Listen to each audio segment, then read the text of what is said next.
I think people have been talking about Guy Fawkes Night. Did you go to a bonfire? No.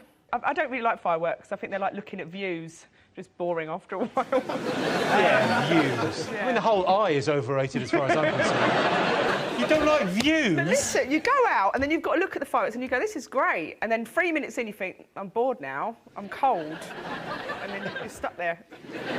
Roisin, would you like to go to Mars? No, thanks. No. It wasn't like a date suggestion, was it? Sounded like one, Jimmy. I don't understand. It's got so much poverty there, and I think their priorities are completely mental. It's like someone who's got a Vauxhall in their garden with no wheels, yet they'd put tinted windows in and a sound system. They've got so much poverty there, they can't justify spending that money going to Mars. What do you think? Depends what's going on with the rest of the face. You can't judge. How do you mean, what's going on with the rest of the face? What? Like, asking do you think facial hair is attractive is a bit like saying, do you like teeth?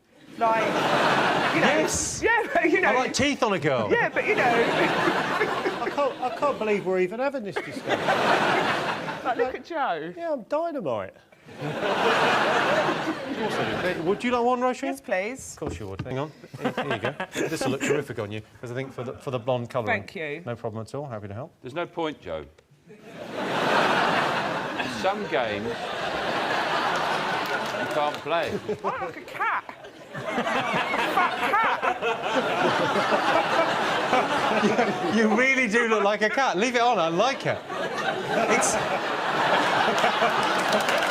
Leave it on for a second. I'm loving it. Did you, It's not unattractive, but you do... I look better. I very much like it on you, actually. You've awakened something dark within my sexuality. Thank you. John looks like a magician. Is that supposed to be like this? It really hurts. That's a really good look for you, trust me. I'm like forgetting things, it's nipping that hard. You look like a rival cat, you look like you've got whiskers on. I think it can be quite creepy when people are being paid to wash your hair. And they sort of, you always get these sort of 16-year-old girls sort of pretending they're like massage. It's awful, it's horrible. It's like really intimate and fake. I love it. Do you? Do you like it as well? I quite like it, yeah. They hate you when they're doing that, you know that? What do you mean they hate me? Because I used to do it when I was 14. I worked in a hairdresser's and I used to wash people's hair and they're like, oh, that's lovely. I hate you so much. Like, having to, look at this strange head I'm having to wash for £22. They hate you when it's happening, yeah. Oh, that makes it even better. What's the worst thing you've done when you're drunk? What do you think? I always get drunk before I go on holiday. So I've gone on holiday once with one leg shaved and fake tanned and the other one completely white, and I had to do 3 days on holiday like that. I've gone on holiday with one shoe and a bra. That's on your feet? No, that's what I had in a suitcase, but there was 2 suitcases and I was so drunk that I took the suitcase that was empty and it had a bra. It wasn't even a clean bra, it was a bra from another holiday. My mum gets me good gifts, but she buys in bulk. So if I ask for a particular mascara, she'll buy enough to last me the year, but she wraps them all individually. So I unwrap one and go, oh, thanks, Mum. She goes, well, if you like that, you're going to love this. And then I have to go through unwrapping the same present relentlessly. It's a good thing she doesn't get you M&Ms. You'd be there for days. I know, yeah. Got you that? Got you a little present? I love Thank you very much, Jimmy. No problem at all. Happy to help. Hope you like it. I've got you a couple of things. What have you got me? Well, you know, sometimes there isn't mistletoe around when you want mistletoe. Yeah. Hello. That's not threatening to anyone at all, is it? What's this bit? That's a personalised calendar I had made for you. Oh, my God, you really have. Roisin Conaty. Written all over it. December's my favourite. Go December. Okay. December's worth checking out. Oh, hello. Hello. Nice. Is that you, Sean? Yeah, I wear the apron round the other way. I love all hot fat all up my front.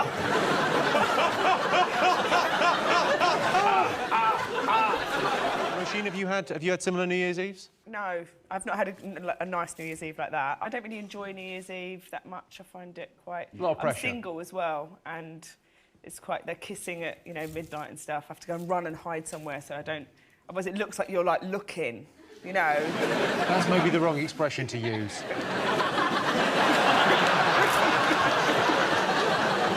New York Jewish tailor. Roisin, do you put up Christmas decorations? I mean, you seem to be wearing some this evening. Yes. I really love this. It's my favourite thing. I put up Christmas decorations badly, and I don't like trees that are sort of sparse. So I hate, like, posh trees. You know, someone puts on, like, one sort of fake, like, ancient... Yeah, when they try and be classy. Yeah. Yeah, you want tinsel. Yeah. On Christmas tree, if you go around some people's houses, they've got no tinsel I like because they're too tinsel. classy. Exactly. My wife won't have it in the house. I like tinsel. I don't. It's the only thing I You like don't like about tinsel? Christmas. I don't is like tinsel. It's a lovely thing in March as well, when you just see a little bit of tinsel out the back of your cap. Instead of fireman repair cars. They don't do that in public. They obviously do that in their hangars. Do you know what it's been about? Fireman group. This really genuinely feels like Christmas now. People just talking shite. You're telling me you didn't know about firemen repairing cars? And she doesn't own a zoo. No, she doesn't own a zoo. Well, technically, she owns... All the zoos. all the zoos. Why are we always so surprised when they go in and find it, like there's a zoo, there's a galleon? They always, all the nutters have zoos for a start. That's a sign of a bad guy. No one has a zoo who's a good human being. I want my own zoo. You're not a keeper. Well, OK, you are a keeper.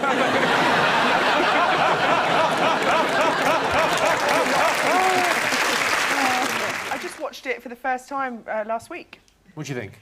I thought the Ricky guy did that thing that's my worst thing that people do when they play music, bar that, which is my other, which makes me feel bilious. Yeah. He did. Someone does that. Actually, I can't talk. It's such a game changer. Like, really feeling the music. Oh, just so you know, I'm listening with my face. Just listen.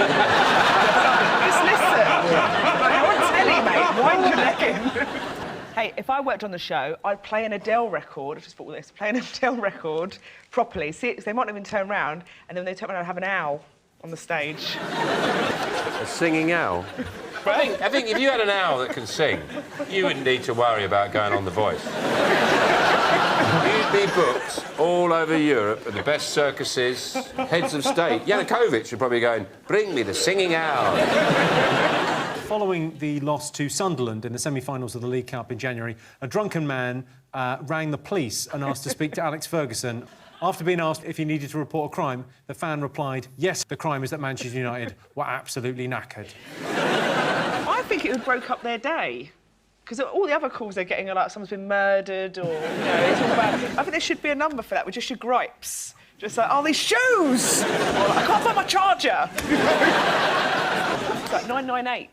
There was the Asian guy at the beginning, which we all knew, because there's two lead names, both of them are white, and then the scene opens with 3 characters, one's an Asian guy. Even for Hollywood, like, you're literally like 10, 9, 8, 7, gone. Yeah. Like, 2 seconds later, he had a steering wheel went through his head. When you're single, people give you a lot of advice that you haven't asked for that's never to do with what you've asked for advice about. But I'll be like, on about, like, oh, I'm worried about my electricity bill. And they'll be like, give internet dating a go. Like, it's always the same. All problems lead back to you being single. Are you single, are you, Roisin? Bit sad, innit? John's had a girlfriend for 3 weeks now. He's thrilled with himself. Is it a horse? I call her sugar tits. I've got a real bit of advice. Do you want it? Yeah. If you've got a pizza and it's cold and old, and you think, oh, I want to do the pizza, you can put it in the oven, it's going to make it drier, you can put it in the microwave. I mean, that's just an animal's move. But if you put it face down in a dry frying pan, and it's like brand new, it's like Domino's have been back. I usually, when I've got an old bit of pizza, I usually put it in the bin.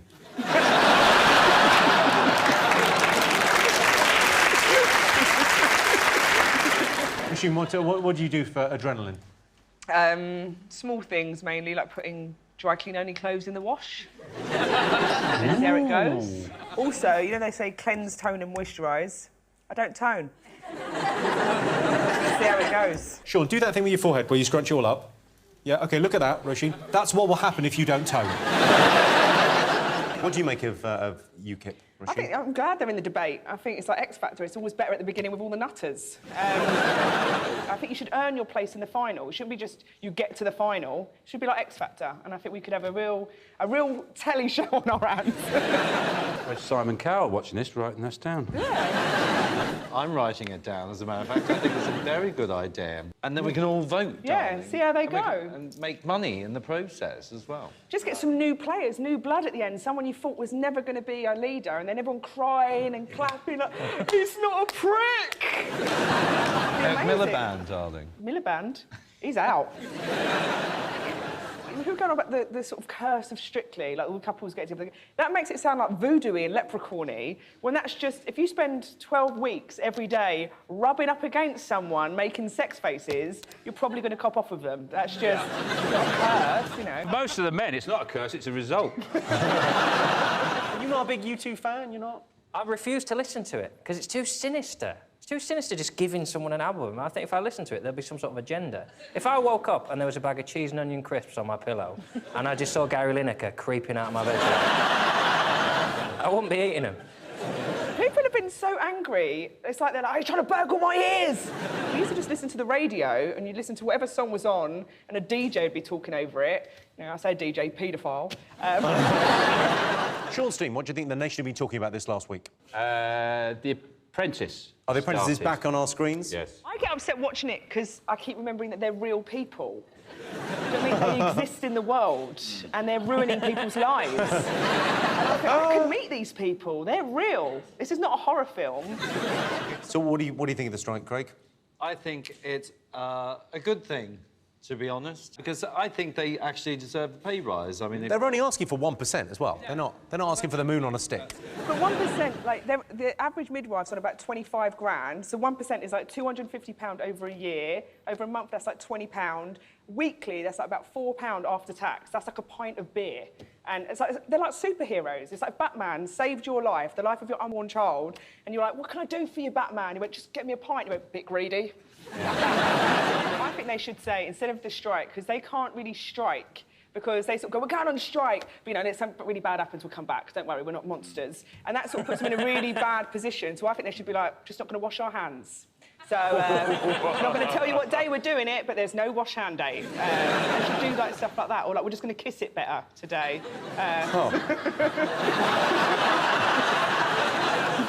Good luck with that. What do you think? Best thing about being home alone? When you just get all nice and relaxed and your brain says, don't want to scare you, but do you think we're going to get killed here tonight? You live with other people, right? Do you ever get the flat to yourself? Yeah, and I shit myself. In the cat litter tray? Whenever I'm on my own in the flat, this is amazing, it's so relaxing, and then I think, oh, I wonder where a killer would hide. It just gets exhausting, checking the fridge again and again, and then you think, you know what? You think the killer might be in the fridge? I thought this, yeah, you're all laughing. What about if you took all the trays out, right, and he's very small? He could be in the fridge. I don't want to get killed because I'm not imaginative enough. You've got to think like a killer to catch a killer. Do you venture out at Christmas as a family? Do you all go out on an outing? Not really. We go... no. But ice skating, I'm single. It's one of the things you can't do alone. A creepy ice skate around on your own. And also, you know when you fall on the ice rink, do you remember this? When you were little, they said you've got to do that so you don't get your fingers chopped off. So I just skate round. I think that might be why you're single, because what's the best present you've ever got? Roisin, what's the best present you've ever got at Christmas? I got a brown leather jacket and skirt when I was about 10. Wow. Pretty inappropriate, really, looking back. Even my dad looked at my mum, sort of be like, Santa's gone for that shit this year. Who got it for you then, if it wasn't your mum and dad? My mum got it. My dad he was as surprised as me when I opened my presents on Christmas Day. He was like, oh, this is fun. I think they should invent a toy that only works when kids are whispering. And then if it goes if they go above a certain volume, the toy sets itself on fire.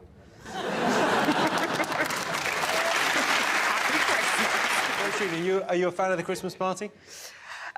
No, I used to work in offices, and so I had to go on lots of office Christmas parties. The enforced fun, yeah. Yeah, so I've gone to ones like wine tasting, with all the bosses, which is like a trap, basically, because it's just truth serum, isn't it? So you just sit there, but then you're like, I hate it here, like, Bill. Yeah, I'm not a fan of By the it. way, of talking about booze as truth serum. It's truth serum, yeah. They're wine tasting, they're all spitting it out, the bosses. It's like, shit here, innit? Machine, you're performing for your team charades. OK. I'll give you that. Performance area is just there. What is charades? Tell we don't rehearse it. Here's our rules, OK? OK. So you have to God. act out what's written on the card with either an impersonation or a mime. And Do I say that? This is a mime. Yeah. Say that. That'll be much funnier. Is this happening? Yeah. OK, against the clock, go. Impersonation. Is that how it starts? Yes. That is how it works. Is that how it starts? OK. Trust yourself. Just trust yourself. Come on, 5 years at RADA, go. Kerry Katona. Can I talk? You can talk, but you have to do an impression, yeah. I love bacon.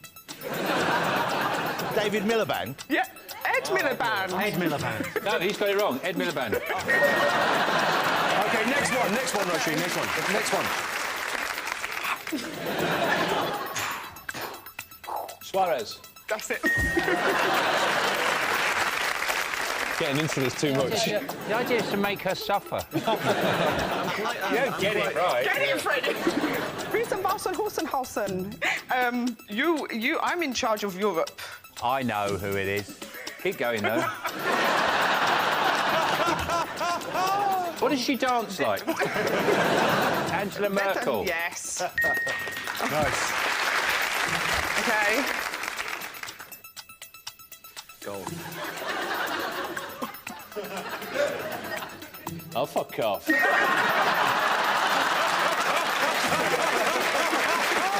What do you think, Machine? Locked in between, you know, I live in a conversion, locked in between the front door, the main front door, and your flat door. So you've got a flat in a house, so you've got a communal front door, and then And I've been locked in it quite a lot of times. What, between the front door and your And my flat door? Yeah, so a lot of people have just found me, like, lurking around. I watched all the old election footage, you know, for this show. It's just really depressing. It's a really sad election, watching it all unfold. Like, Nick Clegg going on the manifesto, like, when he was campaigning. It's insane. He's so deluded. He was sort of... It was like, you know in a film when there's two soldiers and one of them's been shot, but he doesn't realise he's going to die yet. He's like, I'm going to get a girl, I'm going to get married, I'm going to get elected House of Lords. He's all like, you're dead, mate. Sean, what do you think? Thing about cameras, nothing sticks. Anything negative that comes out about him in the press or anything he does, it just never sticks. It never damages him. You know, he left his daughter in a pub. So he makes jokes about that now, like you do about tax. He's got away with it. It's true. Nothing sticks. He was like all his associates with the phone hacking scandal, supportive text to Rebecca Brooks, Andy Coulson. Now the dead pig. Nothing sticks. I think he could push Mary Berry down some stairs. Just laugh it off. Oh, it's just Dave. He's quite handsome. Really? How long's it been, Roisin? I think he's quite handsome. Really? I hate it. I hate that I think that. Yeah, I know. I see that. Because, like, sometimes when he's at the dispatch box and he's, like, you know, just looking a bit saucy, I get it. I know it's wrong. I know it's wrong, but it's, you know... If you're watching, David, I will. Peter, I once was in a lift and... It's going to be a great story. And the door opened and it was just you, and I was so stunned. I laughed because I just... Was this in Iceland? No. I'm just seeing you in the context of the real world. It was like seeing a dog with sunglasses on.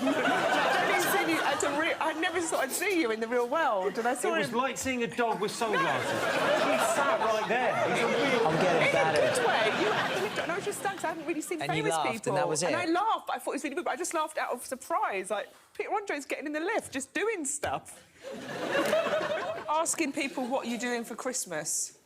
No one's got a good answer for that. Like, what are you up to for Christmas? And they just go like, well, my mum's, you know, and then everyone's got the same answer. What are you? Go to my mum's. Most enjoyable Christmas tradition. What do you think? What do you Shaving like? the turkey. Shaving the turkey?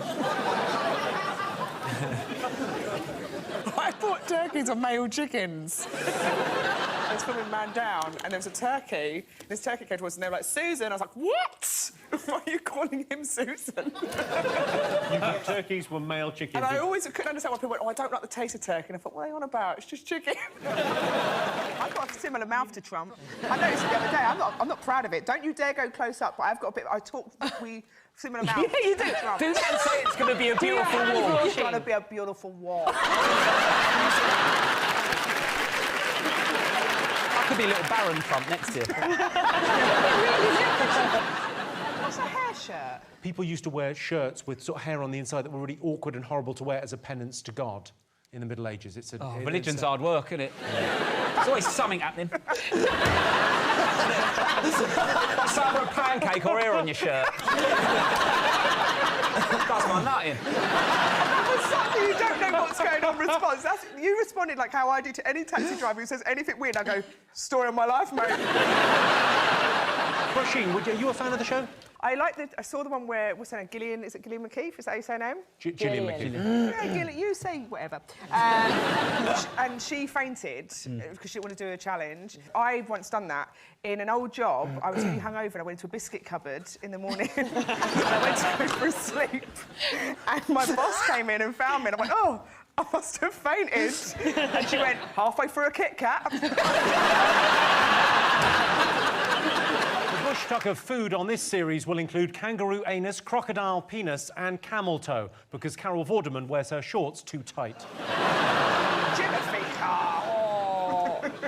What? Put your bloody hair shirt on.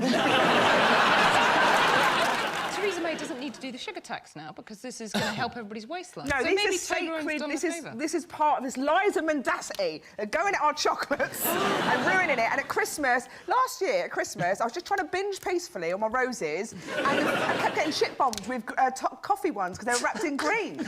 Sorry, shit bombed with coffee ones because they're wrapped in green. What does that even mean? You can't begin to... The coffee ones come in brown wrapper. We all agreed? That's when they come. Yeah. They come in brown wrapper. They come in brown wrappers. I'm so angry, I'm not even finishing words. That will happen. And then it's Christmas, and then you go, green one, tasty, nice. You know what you're dealing with a green, and you just stuck them all in. Sorry, you're not even... How many are you throwing in there before you even register Good old taste? bunch, and I think green, it's safe. It's going to be like those triangle ones. Green for go? Yeah, green. Starts with the small things. We don't care about chocolate, don't care about Marmite. Next thing, Trump's in. Roisin, I don't even want to ask, because I'm very fond of you. Could you eat a little bit less chocolate on the show? You know, because you're on telly and you've had half a Toblerone now. You've just eaten half a Toblerone, so I don't want to be a dick. You can't. You've got to chew it. Sorry.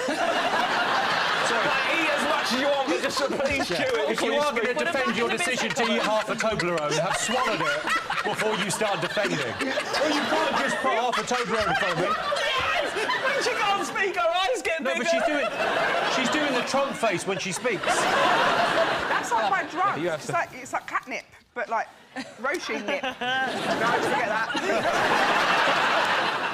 The truth is, you know, the noble thing to say, and everyone wants to look good and go, I want to be more intelligent, that's a much better thing. But I think the truth, deep down, you know, you can't Instagram them brains. I've never been sent a brain pic. Yeah, never sent you a brain pic, have they? Like, word of the day. If you could design your own rocket, imagine that there's people out there who get out of bed and think, I'll design a rocket, I reckon. Yeah, cure and for also... cancer. Cure for cancer. I think I'll cure cancer today. Yeah. Breakfast first, I'm not an animal. Roisin, do you believe in ghost spirits, anything like that? No, but I did once, you know, not believe in ghosts, but I've done that stuff as a teenager when you sort of go like, oh, if you could hear me, you know, like sort of a bit of Ouija seances. board sort of Yeah, thing. not sort of Ouija board, we didn't have enough money for that, just Scrabble. Scrabble with the lights out. Yeah. Why do ghosts always just turn up in, like, creepy old buildings and castles? They're never, like, in Matalan or on the... I wouldn't want to be a ghost. It looks like you'd be late nights and you're cold, aren't you? I'm actually a ghost, and I'm finding this really offensive. Yeah, we've got a poltergeist. What's it doing? Eating all the chocolate.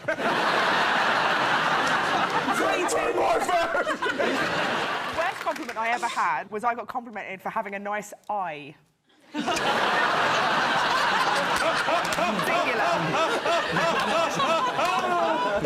And then I went, oh, do you mean eyes? And he went, no. Oh, my God. Yeah, Which one? I mean, I literally... Let's have a look. I'm not into that much self-abuse. I didn't go, which one do you like, man? Tell me, I'll make the other one nice. It makes us feel better because neither myself nor Roisin know how to drive. How long did it take you to learn? No, it took me a good 4 years. 4 years? How old are you? How old are you?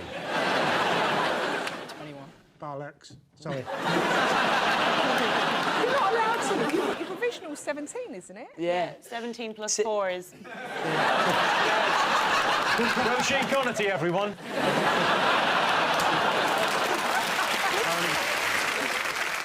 What's the best present you've ever got, Roisin? Just the love of my family. Oh, shut up.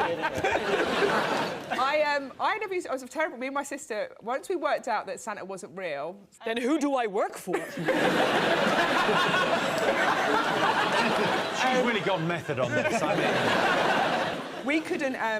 We couldn't enjoy Christmas until we'd actually worked out the budget spent on all of the presents. So Christmas was more me opening the presents, going like, yeah, this is nice. I'll see how much it costs when I compare it to hers later. Made in China, yes, please. My absolute favourite. Oh, hello. You're going to love this. You've got a double entry here. What's going on here? OK. No, what comes with... So you can drink direct from the bottle? Oh, thank you. Oh, you put it straight in the... I mean, that's the most troubling thing I've ever seen. You have to open the bottle, Roisin. Go and take a swig. I feel the glass is just getting in the way. Isn't it meant to be as glamorous as this? Yeah, yeah, New low, Roche. We've recently started doing Bring a Stranger to Christmas, which may I recommend for everyone. Just bring a stranger, like someone you know roughly. Like, don't just bring... No way. I've been stung too many times.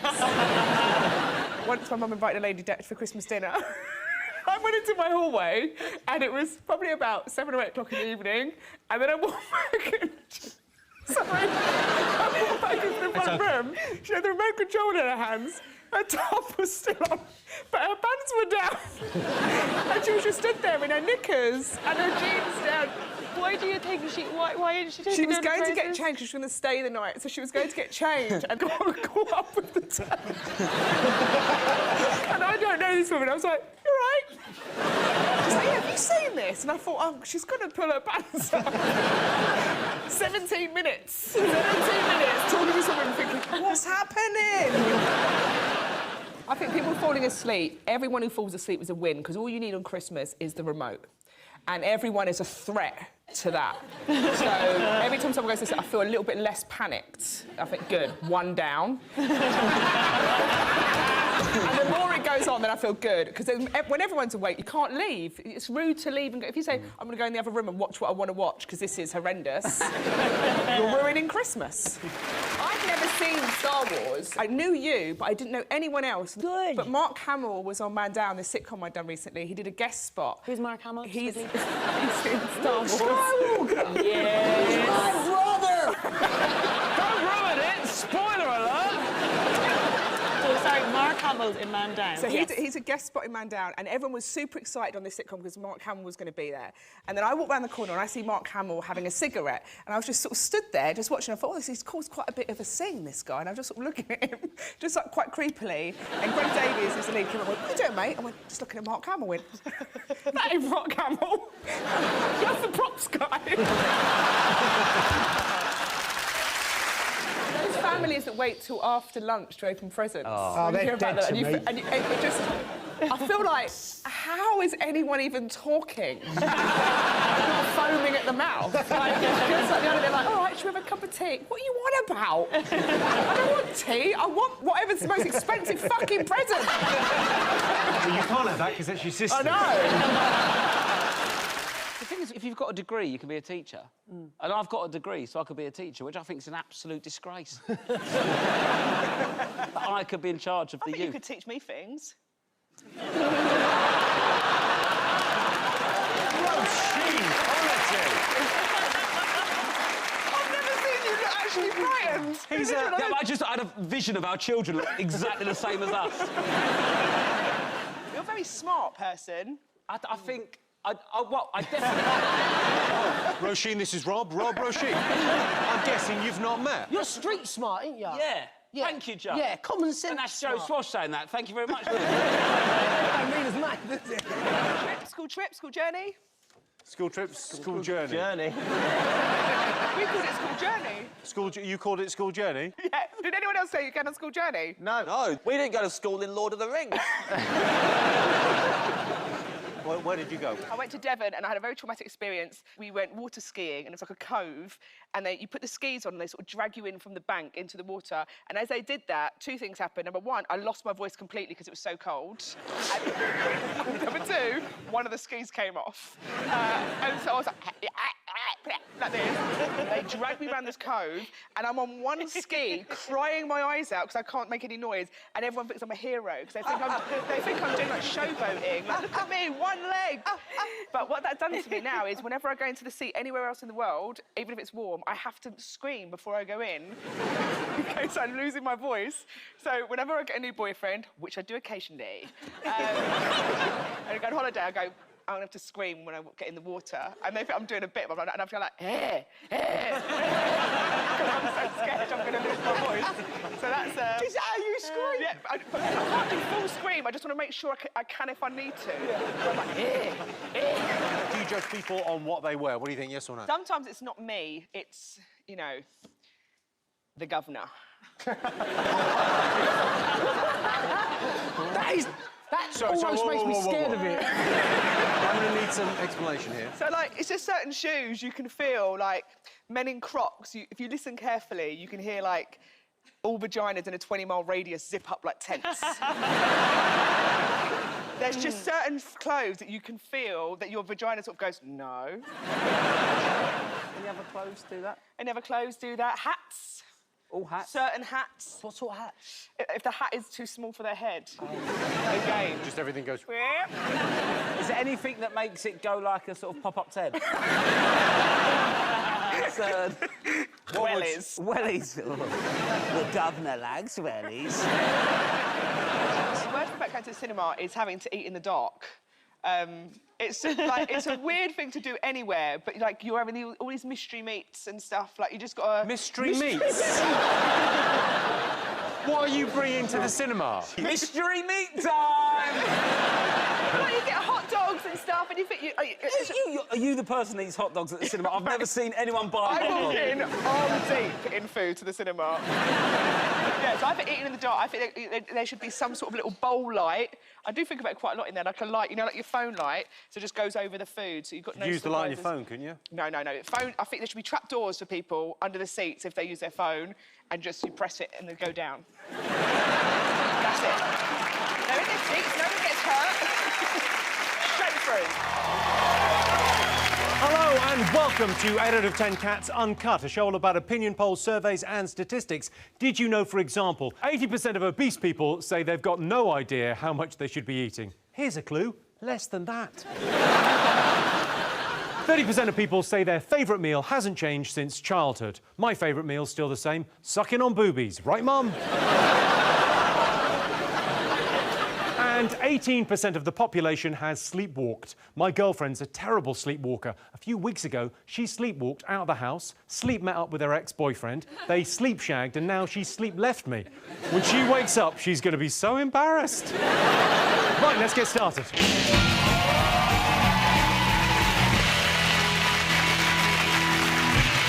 What are you talking about? That's the name of our first round. It's our panellists' job to guess the British public's top 5 most popular talking points. Sean Steen, what do you think the nation have been talking about this week? I think people have been talking about Guy Fawkes Night. Did you go to a bonfire? No. I don't really like fireworks. I think they're like looking at views. Just boring after a while. Yeah, views. Yeah. I mean, the whole eye is overrated as far as I'm concerned. You don't like views? But listen, you go out and then you've got to look at the fireworks and you go, this is great. And then 3 minutes in, you think, I'm bored now. I'm cold. and then you're stuck there. Sean, is it a big night in your house? Do you do the bonfires? Yeah, I like the bonfire thing. I mean, I had to take the RSPCA's advice quite seriously because they said you should check under your bonfire for sleeping hedgehogs. And I couldn't find any, but luckily I had some in the freezer. So. Yeah, got that sorted. Yeah, sure. I think I look like Guy Fawkes because the people on our road did an effigy and it really looked like me. They'd done it on our road. It was right in front of my house. It was kind of in my front garden. They'd even used like a photocopy of my face. And they were like chanting, "Weirdo out, weirdo out, weirdo out," which must be like a traditional chant or something. John, did you go to a firework display? It was a landmark year for me. This was the first year when I couldn't even be bothered to go to the window to look. Usually, if I hear some, I'll go and have a look at my neighbour's fireworks. But this year, I just thought, nah, I'm enjoying Gogglebox. I think anyone who pays an entrance fee to a bonfire display doesn't understand what the sky is. Like, £2 in, I'm going to stand on that car over there and play with my £2 that I've just saved. Taunt them with it. Yeah, just... The best firework display, I think, in history was in Scotland a couple of years ago. It was meant to last half an hour, but due to a technical hitch, all the fireworks went off in under a minute. Let's have a look. This was meant to last half an hour.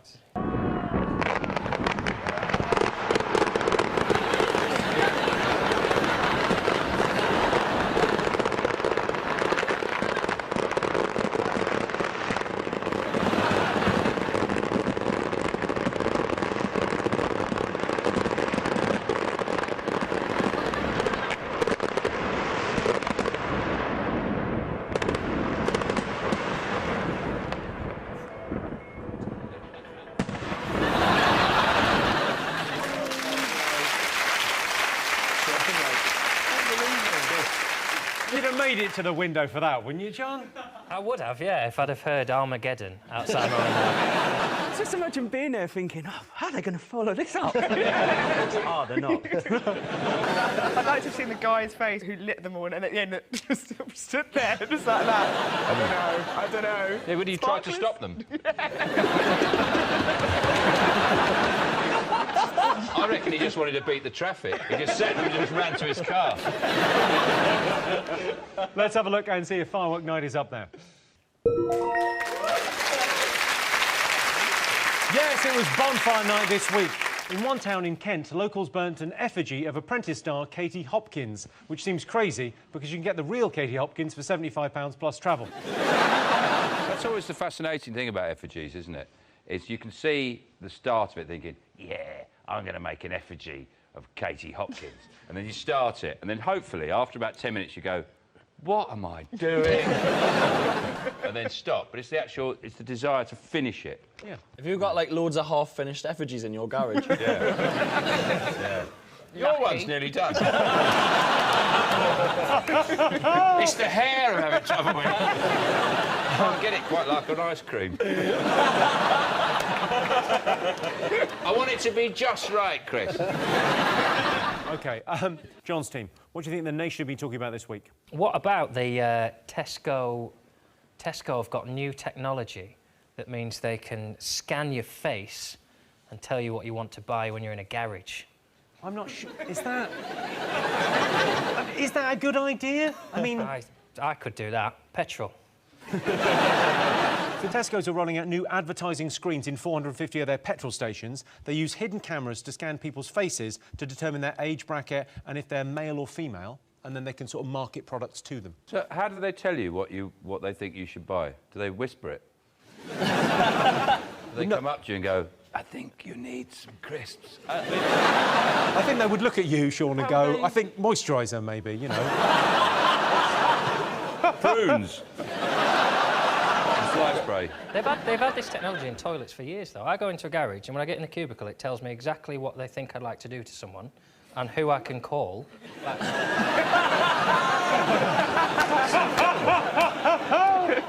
Alex, you used to work for Tesco's. Yeah. Is this a good idea? I was a heartthrob on the tills back in the day.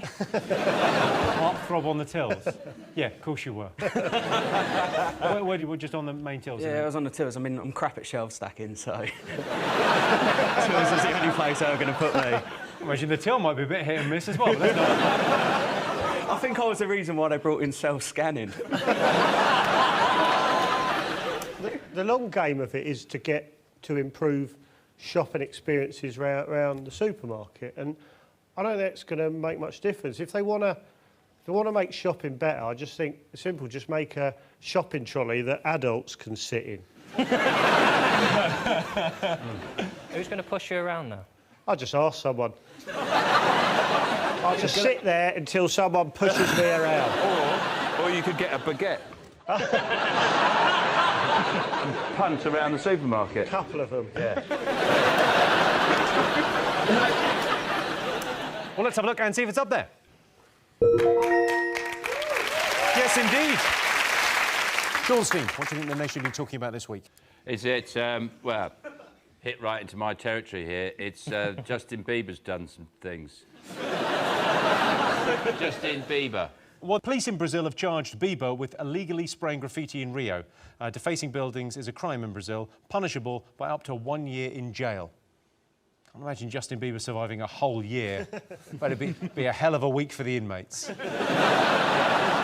one of those Mexican piñata toys. They just keep bashing him till sweets just fall out of him. He's just a kid, isn't he? I think I feel a bit sorry for him. When I see him now, I hate him. But, you know, he first did a video when he was 16 of him on a guitar, and he's a really nice little kid in his mum's house, doing a little song, and then I kind of think, I think we made him a twat. I don't know, I get really upset because, as a believer, you know... and I know you'll find it unbelievable that I am a believer. I find it unbelievable. I'm sick and tired of unbelievers mocking our beliebs. Well, I can tell you it's not in our top 5, but Justin Bieber appears to be having a meltdown in Brazil. According to tabloid reports, whilst in Brazil, Justin Bieber allegedly visited a brothel. He must have ordered off the kids' menu because he had a mini sausage, fish fingers, and then he spilt his beans.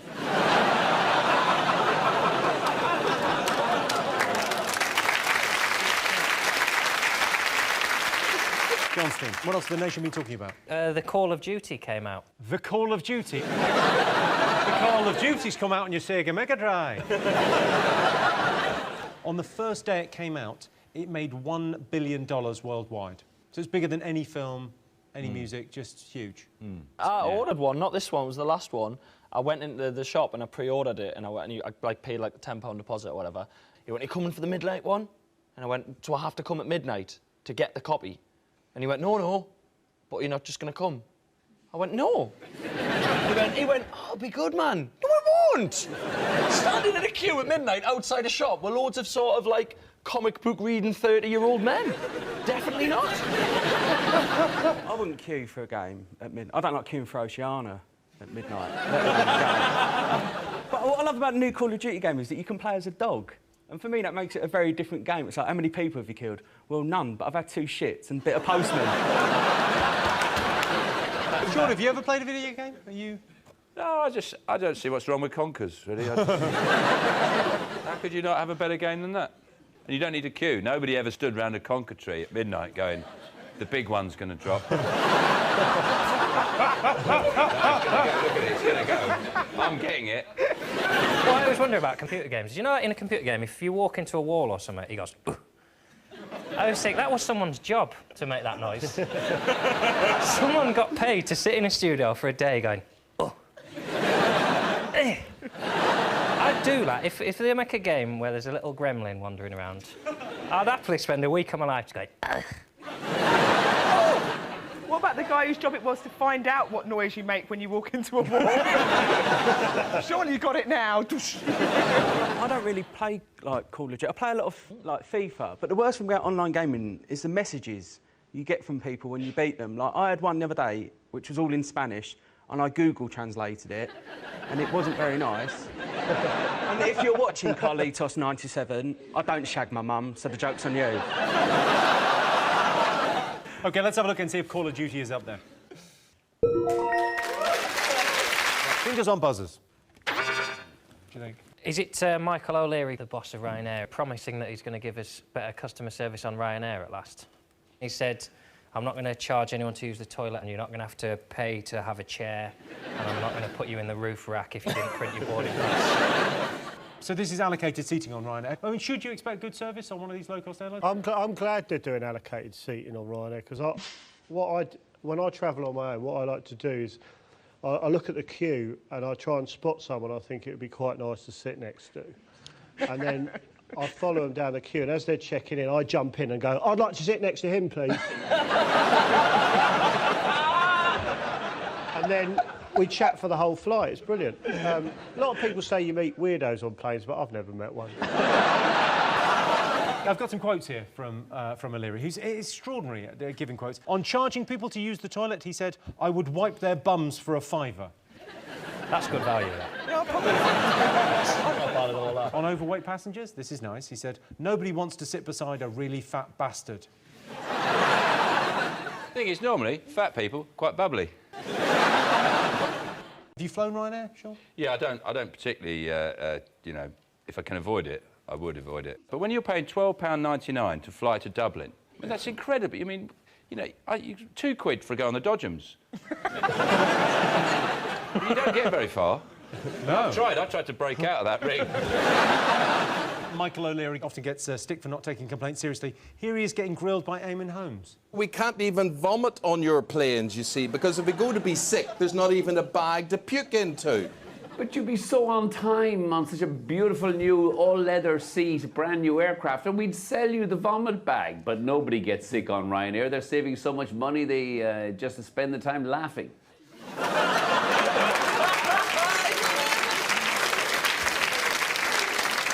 The worst thing they do, that punctuality argument, when you land on a flight, and if it's on time, they do a little...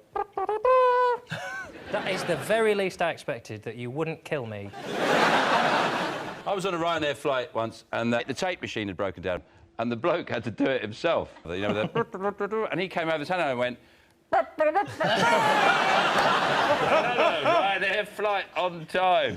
That was worth the £2.40 I'd spent on the flight. OK, let's have a look and see if Ryanair is up there. Yes, Ryanair has agreed to offer allocated seating. I tell you what you can't take away from Ryanair, their headphones, because they don't give you any. Right, fingers on buzzers, one more thing still to get. I like the story of the Indian mission to Mars. A few years ago, the Chinese put a mission into space, and it's quite funny. It's a very similar response to it. The Chinese went into space, and the British press had the same kind of reaction they had with the Indian one, which is a bit like Cool Runnings. It is. It's a bit like, what? The Indians go, you know, they've got a space mission going on. Yeah. And the thing I think's odd about it is it cost like 48 million. No, but this is it. This is why it's controversial, because Britain gives £280 million in aid annually to India, and the mission costs £45 million. They go into Mars. So we're giving them this money, and they're leaving. It's like you've lent your mate money who's skint so he can come out on a night out, and he's got a rounding and hasn't got you a drink. I'll tell you what's mad. The cost of it is half of Gareth Bale. That's what's... Real Madrid could have bought a slightly shitter player and gone to Mars. Well, you put it in those terms. Roisin, would you like to go to Mars? No, thanks. No. It wasn't like a date suggestion, was it? Sounded like one, Jimmy. I don't understand. It's got so much poverty there, and I think their priorities are completely mental. It's like someone who's got a Vauxhall in their garden with no wheels, yet they'd put tinted windows in and a sound system. They've got so much poverty there, they can't justify spending that money going to Mars. When I'm skint, the first thing to go is space exploration. I'll cut it out.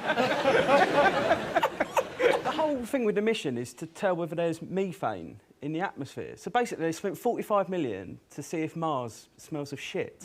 I don't understand what's the point of that? I'd like to live there.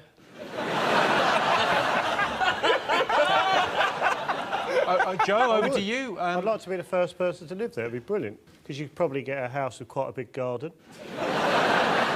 Big enough for a trampoline. I don't think you need a trampoline there. I think it's bouncy. Well, that's why I want one, mate. Go well, I'd run a small business. I'd start a pub. And I'd call it the Mars Bar. It's a proper joke. One proper joke. Well, let's have a look and see if the Indian mission to Mars is up there.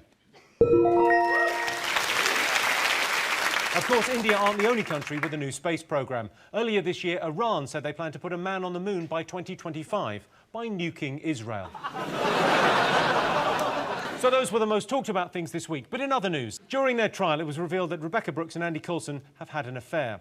We don't know if Andy Coulson was tapping phones, but we do know he was tapping Rebecca Brooks. And if anything, I think that's worse. Sir Alex Ferguson's book has become the fastest-selling piece of non-fiction in history. Alex Ferguson's book details his incredible journey from slightly pink to red and ultimately a bright purpley colour. Wayne Rooney's very keen to read Ferguson's book, and he'll get onto it just as soon as he finds out what's happened to this very hungry caterpillar. So at the end of that round, Sean, Joe and Roisin have 2 points. John, Alex and Chris have 3 points. So our next round is Pick of the Polls. Sean, Joe, Roisin, pick a question. The bear, please, Jimmy. OK. Last week, an 80-year-old Russian man survived a fight with a bear. True story. He bravely kicked and headbutted the bear before the bear threw him off a cliff. He survived, but a bear basically came at him and he fought him off. So we asked our studio audience, do you consider yourselves brave? Yes or no? I was really hoping you had a clip. I'm not dismissing the bravery of a man, but it sounds to me like he survived because he got thrown off a cliff. I'm going to speculate, had the fight continued, he would have got the shit kicked out. He was an 80-year-old Russian shepherd. He was approached by a bear in a raspberry field. So this is true. This is a nursery. This happened this week. Approached by a bear in a raspberry field. He showered him with kicks and headbutts.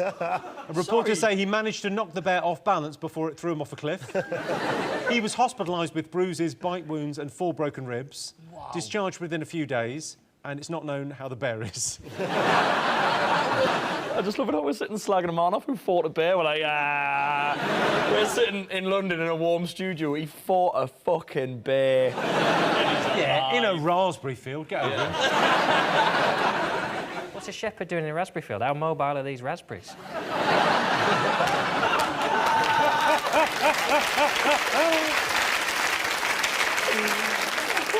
Well, I like the line, he was approached by the bear. I can imagine, if you're the shepherd, a bear goes, excuse me. The thing is, to be fair, we've only got the shepherd's version of this story. I'd like to hear the bear's version. In bear news, a bear was sexually assaulted today by a mad Russian. Joe, if you got attacked by a bear, what would your strategy be? What would you do? Work the body.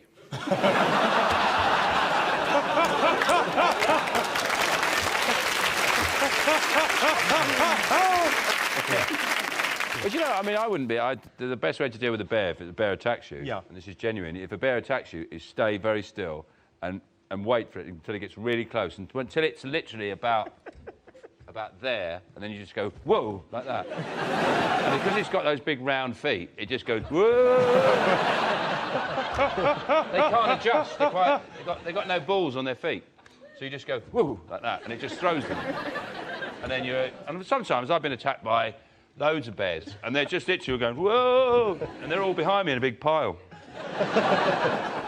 Would you remember that under attack? Because, you know, there's so much information about dealing with animals that I think if a bear attacked me, I'd probably, like, piss on my feet or something, you know, get confused with jellyfish. So you'd have to remember it. Would you remember that? Well, the difference between a bear and a jellyfish, easy. OK. We asked our studio audience, do you consider yourself brave? Yes or no? John, I associate you with machismo and sort of all things that are... I mean, are you brave? Would you consider yourself brave? I think sometimes, Jimmy, the bravest thing you can do is just be yourself. I think if that means shitting your pants and crying, then yeah, I'm brave. I'm not very brave. I always used to get called brave when I was younger. Like, if I was in hospital, I'd get a card saying how brave I was. but I wasn't there through choice. It wasn't like I was sat at home playing with stickle bricks and I thought, I'll show people how hard as nails I am. I'll go and have major surgery, show them how brave I am. I suppose, in fairness to the person, whoever was writing the card going, you're so brave, what were they meant to put? Well done. Still here. We asked our studio audience, do you consider yourself brave, yes or no? What do you think they said, Sean? Yes. What do you think, John? No. Nah. You go, no, OK. I can tell you the answer is yes. 60% of our studio audience do consider themselves to be brave.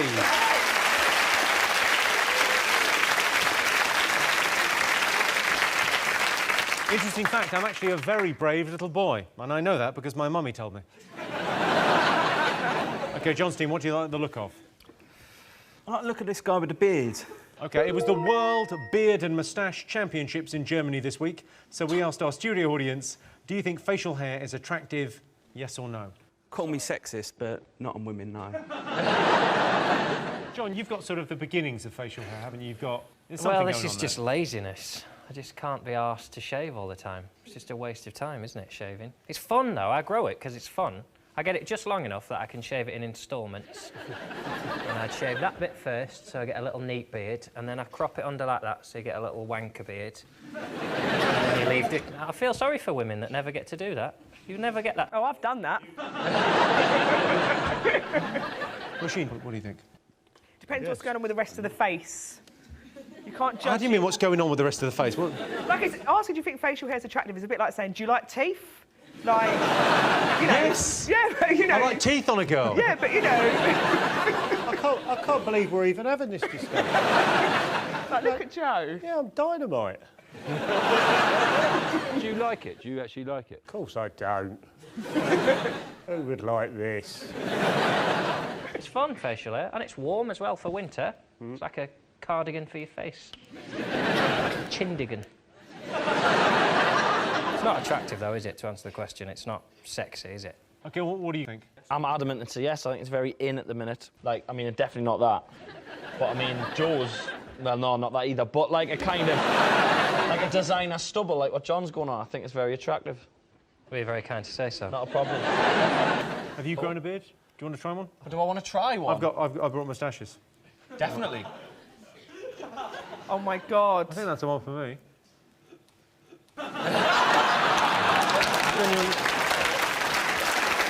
I sort of feel I could run quite a good regional, like a regional department store. Yeah. Welcome. Sean, any interest in a moustache? You're more than welcome. Yeah. Let's have a bloke off the Pringles. I could sell Pringles, couldn't I? What would you care for? You've got a buffet of moustaches there. Do, of course I do. Would you like one, Roisin? Yes, please. Of course you would. Hang on. Here you go. This will look terrific on you, because I think for the blonde colouring. Thank you. No problem at all. Happy to help. There's no point, Joe. Some games you can't play. I look like a cat.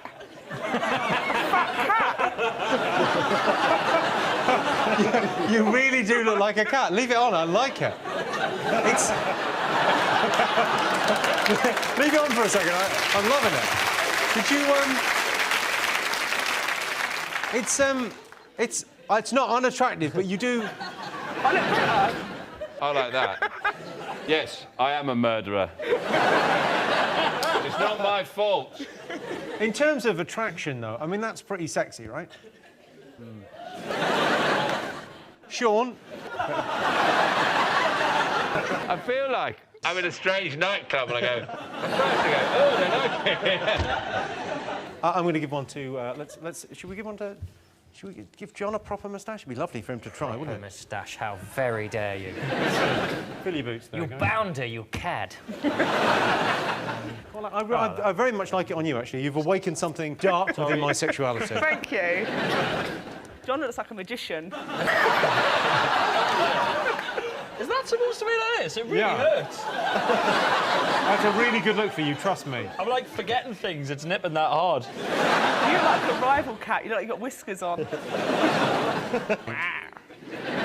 I'll go on for you, Joe. You can just see what you'd look like with a beard.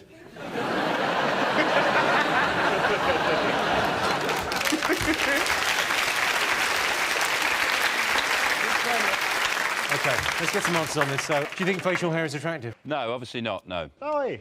Yes, sorry, yes, I mean, yes. What was I thinking? I wasn't thinking. I've nearly kissed 2 girls. What do you guys think? I think facial hair is not attractive. So you say no, you're saying yes? I can tell you the answer is yes. 64% of our audience think facial hair is attractive.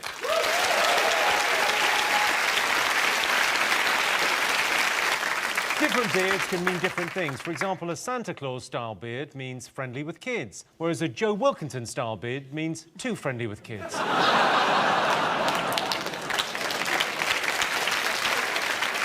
So at the end of that round, it's 4 points for Sean's team and 3 points for John's team. And the winner is the name of our final round. Here is your first one. Top way to pamper yourself. Sit-down wee. On what occasion would you treat yourself to a lovely sit-down wee?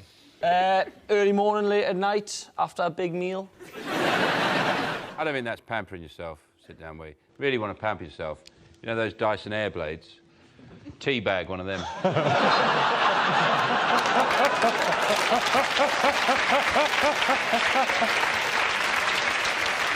It's risky because you've got to have 1 foot on the door as well. 1 leg up.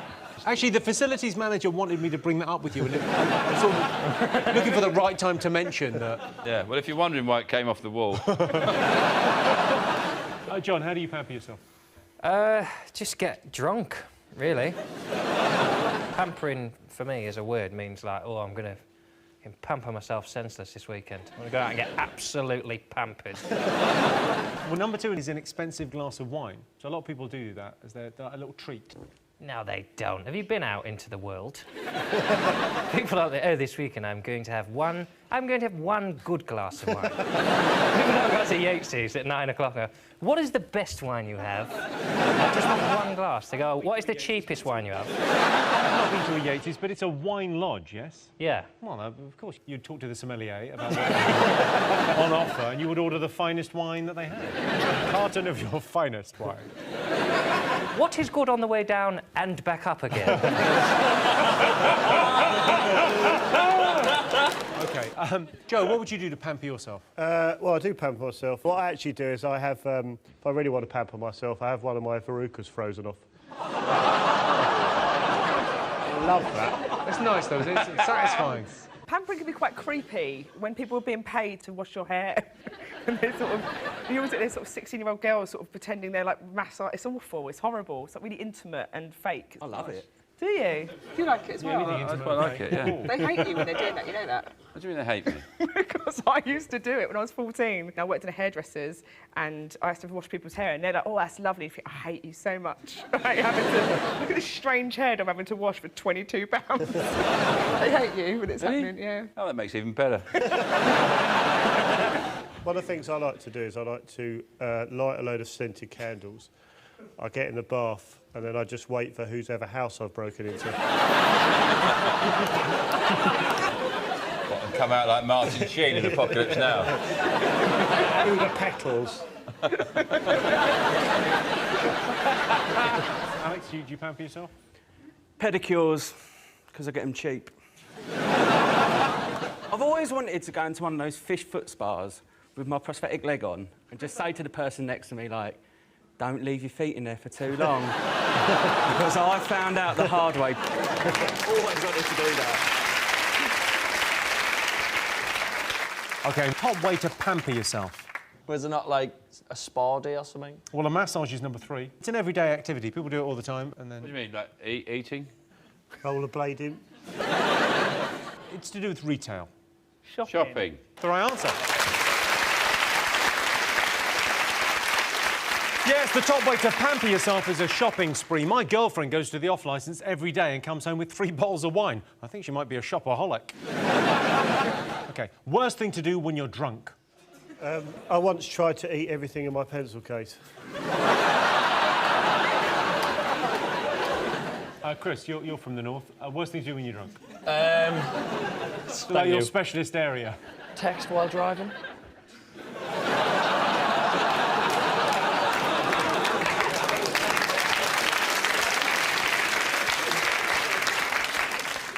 Deny it, in my experience. Pretending you're not drunk when you're clearly pissed. It's horrendous. I've had times when I can't even say the words "I'm not drunk" and still sworn blind. Oh, you know, the fact you would even accuse me. You get quite a lot older when you're drunk, don't you? It's a really Slightly old Irish. man. Slightly Irish. It's called acting. And I am shit at it.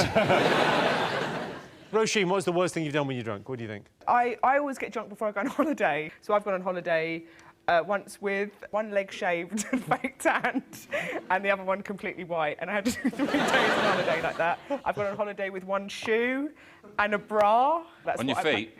No, that's what I had in a suitcase, but there was 2 suitcases and I was so drunk that I took the suitcase, it was empty, and it had a bra. It wasn't even a clean bra, it was a bra from another holiday.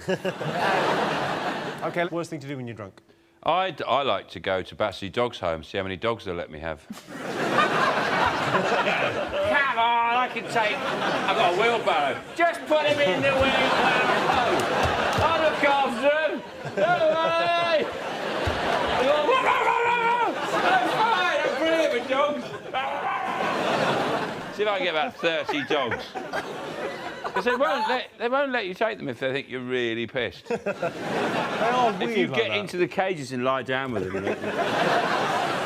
What do you think, Alex? What do you know? Send Snapchats to your female friends. So many of them don't talk to me anymore. What's he talking about? What's a Snapchat? It's like...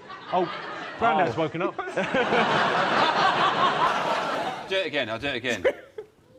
Oh, what's Snapchat? Go on, what Snapchats have you It's sent? like a little app on your phone, and you send a picture to someone quickly, and then it automatically deletes after 5 seconds, or how many seconds you want it to. Why does that exist? It's so people can send each other photos, and then they know that they're gone. They can't. The other person can't save them. I don't understand. Right. I genuinely don't understand. People send each other dirty photos and then they can't show their mates. It's flashing, then. So it's basically flashing. What they've done is... It's someone that you know. How well would you know someone before you did that? Oh, not at all for me, but, you know. I can't just do that to your dentist or something. You can if you should take. Or just a plumber you used once and you kept his number. Send him a picture of your knob, and then you go. If I'm sending a plumber a picture of my willy, I want him to have it forever.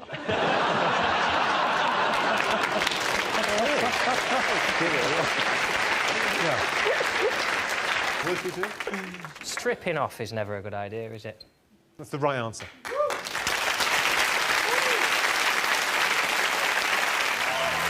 Hello and welcome to 8 out of 10 Cancer Show about opinion polls, surveys and statistics. Did you know, for example, according to a survey, 1 in 3 men live at home? That's nonsense. Everyone lives at home. 1 in 4 Americans have appeared on TV. I'm assuming widescreen. And 55% of people think being associated with charity work makes you seem more attractive, which explains why Pudsey Bear gets all that poontang. Right, let's get started.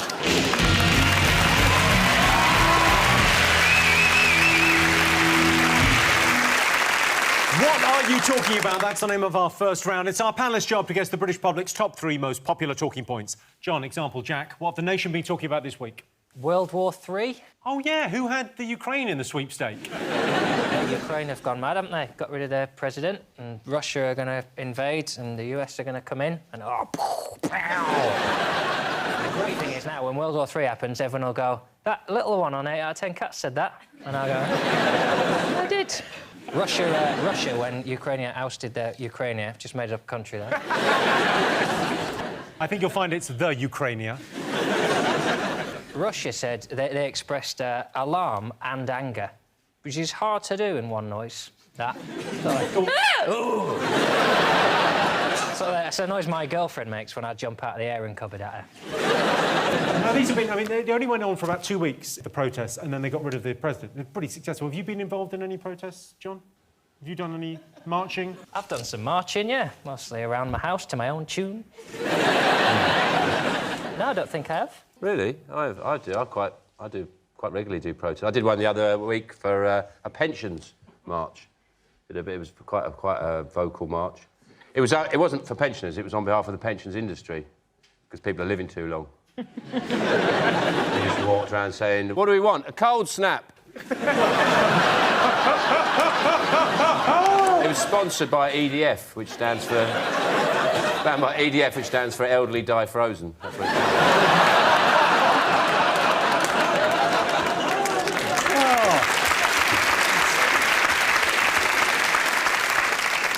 Last week, protesters gained access to Yanukovych's estate, which featured a replica galleon, a golf course, a boxing ring and a private petting zoo. We've got a shot of the galleon. That was in his back garden. I just think it's a bad idea for a leader of a country to have that much, to live in a castle. I mean, who wants to live in a country where your leader lives in a castle and has all those riches? You're a guest here, Jerry.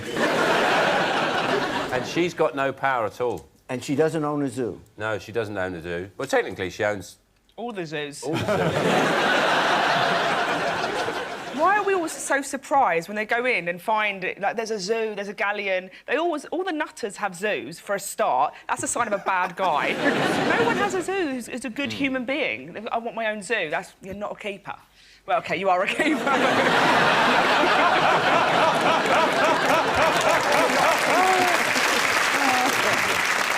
Now, Yanukovych hasn't had the best of luck recently. Take a look at this.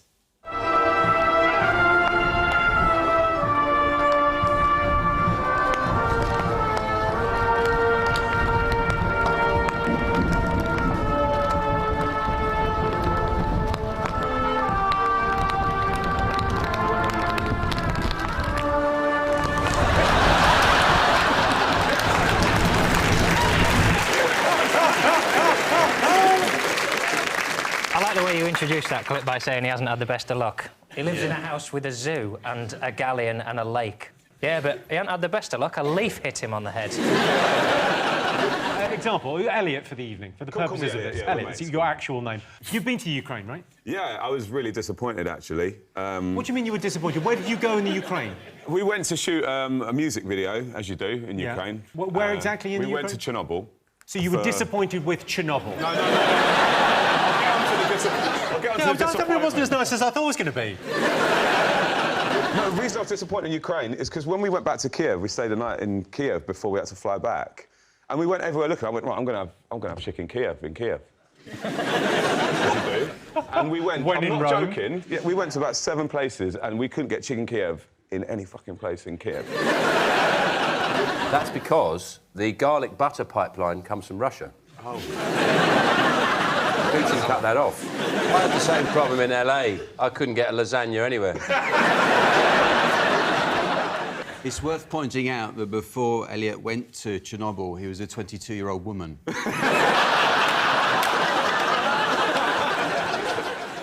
Jerry, now you used to work in politics. You were mayor of Cincinnati, right? Yes. So do you think and you've mediated so many disagreements over the years on your show. If the UN had gone, well, this is a total mess. This is horrible. Why don't we send in Jerry Springer?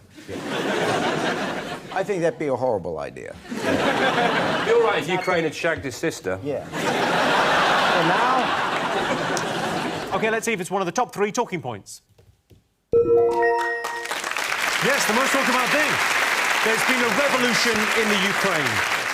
Thousands of protesters gathered in Kiev's Independence Square. Here's a tip for dictators watching. Don't have a square. And if you do have a square, don't call it Independence Square. Call it Everything's Fine. Move along. Nothing to see square. Sean Steen, what do you think the nation have been talking about over the last week? It's the tale of Saturday night TV in Britain. Everyone's very excited about The Voice. Yeah, The Voice is back with its new sort of line of judges. OMG. Yeah, OMG is right. Sean's always saying OMG. Very rarely says it on the show. It's weird. OMG. So it's Will.i.am, Kylie Minogue, Tom Jones and Ricky Wilson. You have Tom Jones is on the show? We have Tom Jones on the show, yeah. Tom Jones. We have a confused old man who can't work out why his seat won't take him into the bath. I love it. I love it when he spins round. He looks like a kebab in a suit, doesn't he? When he turns round.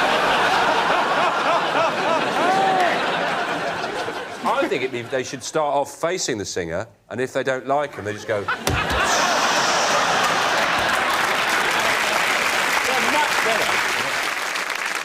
Have you ever watched it in a swivel chair?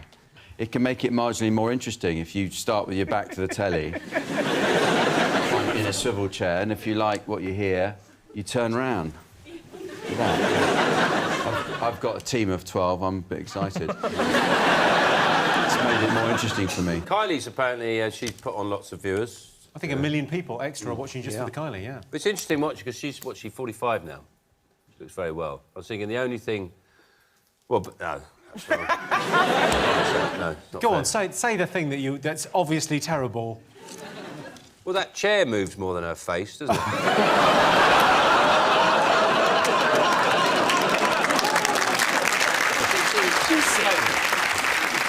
She's maybe had a little bit of work done, but good work. Are you watching this, Roisin? I just watched it for the first time last week. What do you think? I thought the Ricky guy did that thing that's my worst thing that people do when they play music, bar that, which is my other, which makes me feel bilious. Yeah. He did.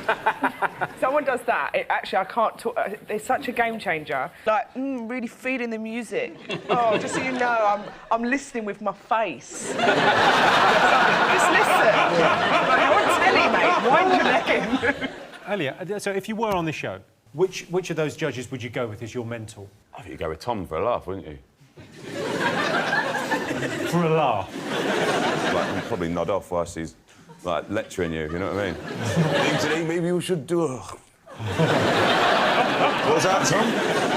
I love the fact... I like the Welsh... The Welsh love sticking up for other Welsh people, but him especially, when he's turned round, he's just waiting. He doesn't care what their name is or what they look. He's like, oh, they're Welsh. And when they're like, by the way, I'm from Wales, he's like, oh, brilliant, yeah. It's ironic that it's all about the voice and not the image and everything, because it's much more fun if you watch it on mute, because Tom Jones is slowly turning into Morgan Freeman. It's much more fun if you wait till he turns around, mute it, and do a Morgan Freeman voice. I very much enjoyed your performance here today.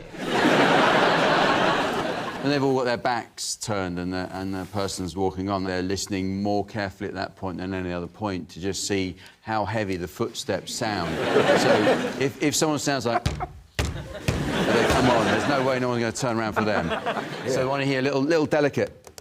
And they think, OK, I might well turn around for this. They should put some gravel. They should have gravel. And you just hear crunch, crunch, crunch, crunch, crunch. It sounds like a deer. I'd hop. I'd hop. Yeah. Really throw 'em. Or just one step. Crunch. Hey, if I worked on the show, I'd play an Adele record. I just thought, well, this, play an Adele record properly. See, they might not even turn round, and then when they turn around, I'd have an owl on the stage. A singing owl? I think if you had an owl that can sing, you wouldn't need to worry about going on The Voice. You'd be booked all over Europe at the best circuses, heads of state. Yanukovych would probably be going, bring me the singing owl. Joe, do you watch any of these shows?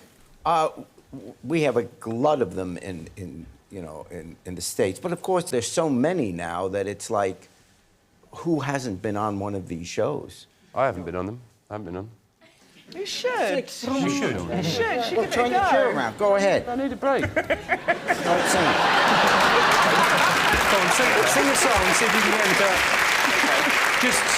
would you like to go to the performance area, Sean? So this is what I would do. This is what I would do if I was on The Voice. Should we all turn away? Yeah. There's that let's bit all turn away. OK. And they go next up, and then you hear them go... Oh, yeah, he's coming. And then you hear, like... But what I'd do is this. And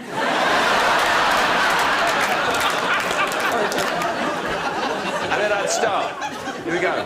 Spin round, Jack. You do. That means you want to manage me if you turn round.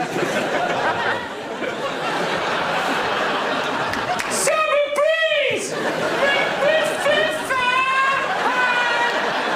Floating through the jasmine. It's a bloke.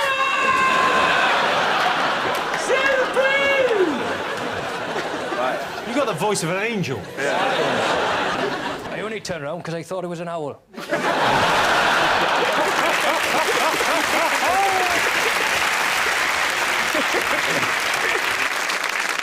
I can tell you The Voice is not in our top 3. But after 7 weeks of blind auditions where the judges turn their chairs round, the show's moved on to the battle phase, where viewers turn the channel over. The winner of the first series of The Voice, Leanne Mitchell, is already the answer to Britain's hardest pub quiz question. OK, fingers on buzzers, 2 more things still to get. What do you think, Sean? Manchester United are in crisis. What, they certainly are. They're not doing well. I don't know why that's bad news. To me, it's fantastic news. Yeah. Best news ever. This is the worst season for Manchester United since the Premier League began in 1992, apparently. The problem is the manager, isn't it? Because they had Ferguson, and he had this magic power. He was like Dumbledore. And now they've got a muggle in charge, haven't they? But David Moyes, he's got no magical powers. He's just got very blinky eyes. John, you're a Leeds supporter. Are you enjoying this? Because a lot of people are enjoying the kind of schadenfreude of Man U doing really badly. Man United fans seem to have this. They don't quite understand when they go, yeah, you're only jealous because we won so much. You go, yeah? That's why I'm now enjoying your defeat, because you were really good and now you're less good, and that is amusing to me. That you are paying an exorbitant fee to Wayne Rooney and you are shit. Well, that's the other thing that's been in the news. Wayne Rooney's now the best paid player in Britain. He's getting £300,000 a week. He earns so much money now that if he drops 50p, he's earned it back before it hits the ground. How high does he have to drop it from?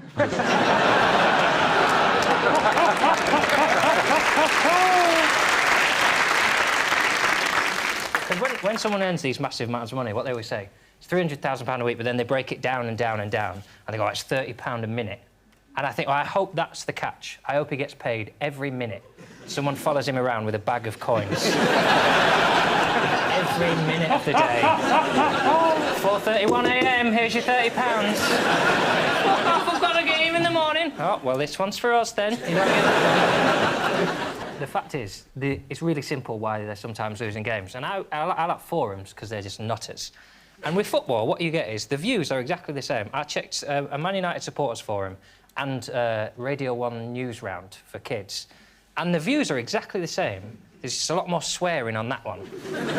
I am from Cardiff and I support Manchester United and I think we are being unlucky. And this guy's like, we're just on a fucking roundabout luck, that's all. Just a really angry 8-year-old. I think the best thing a fan has done, following the loss to Sunderland in the semi-finals of the League Cup in January, a drunken man rang the police and asked to speak to Alex Ferguson. After being asked if he needed to report a crime, the fan replied, yes, the crime is that Manchester United were absolutely knackered. I think it would broke up their day. Because all the other calls they're getting are like someone's been murdered or, it's all about... I think there should be a number for that with just your gripes. Just like, oh, these shoes! Or, I can't find my charger! It's like 998. Are you a follower of football, Jerry? Yes, the Seattle Seahawks won this year and they beat the... OK, soccer ball. You familiar with our soccer ball? Soccer ball. Oh, the round one, yes. The round one. Yeah. You kick it about. No, it's become very popular. Yeah. Well, thank you. Yeah, who do you support, Elliot? It's probably not even worth talking about it. Fulham. Thanks for that. We're all here tonight. So, and you're currently not at the bottom of the league, so, but not in crisis, because that's where you want to be. Yeah, I think it's...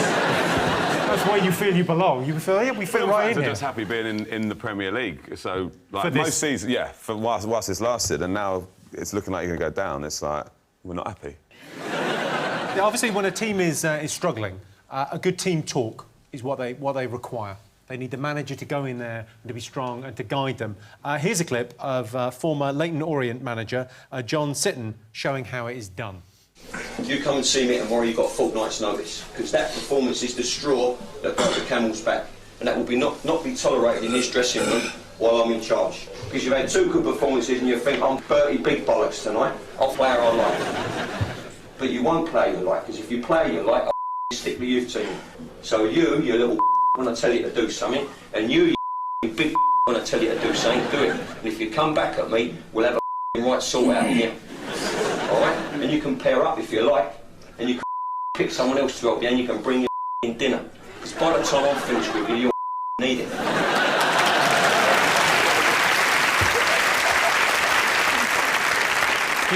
We got to get this game in America. This is... pretty good, This is impressive. If I was one of those footballers, I would have said, I'm not sure I care for your tone. OK, let's have a look and see if Manchester United in crisis is up there.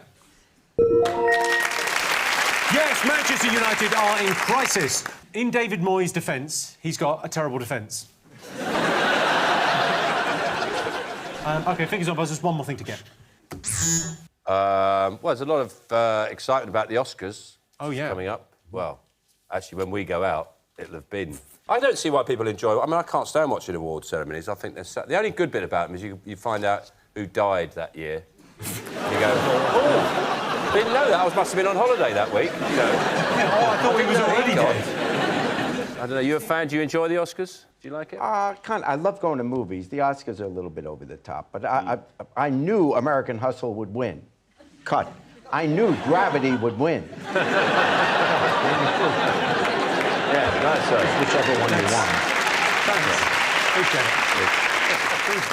Did you see any of the big movies this year? Sean, did you see any of them? Yeah, I saw a few of them. I mean, I don't know. I think I watch these films and I just kind of think, oh, I've seen this before. Why am I watching it? Like Gravity, basically, the message of that was, who, women drivers?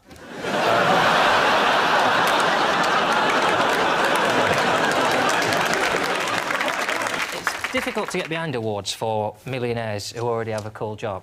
Especially Gravity. I mean, she got $70 million rumoured for that film. She should get that money and the award if she can actually float. There was the Asian guy at the beginning, which we all knew, because there's two lead names, both of them are white, and then the scene opens with 3 characters, one's an Asian guy. Even for Hollywood, like, you're literally like 10, 9, 8, 7, gone. Like, that poor bloke. 2 seconds later, he had a steering wheel went through his head. I was disappointed, to be honest. It was in 3D, it's just an excuse to have a load of stuff looking like it's being thrown towards you, and I was like, all that, you know. And I thought, if I want to see a load of crap coming towards me like that, I'll just do another gig.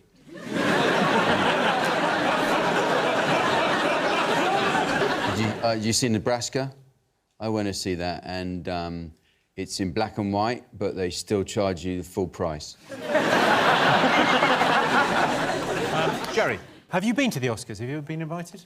Me? No, they're not going to invite me to the Oscars. No, they don't. They don't even tell me where they're holding it. I've never won an award for anything.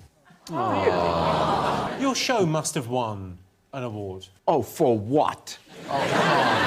Jerry, you underestimate how popular you are, Jerry, in this country. Now everyone realises that Jeremy Kyle is the alternative.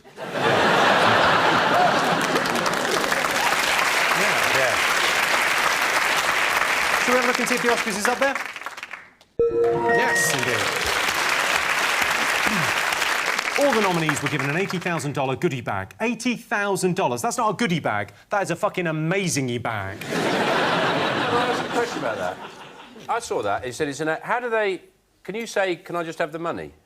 Well, you've got to take the weird things. The best thing they got in the goodie bag this year was an orgasm shot, which I'm sure you realise is a treatment worth $2,700 that enhances the genital tissue of a woman.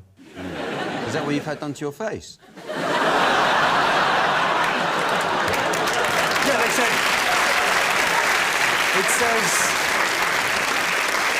It says on the box it works on all kinds of...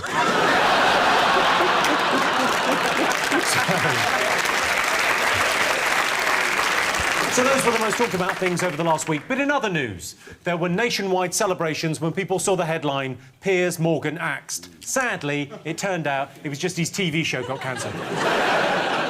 And the first Scientology wedding was held in the UK last week. Congratulations, I now pronounce you deluded and gullible.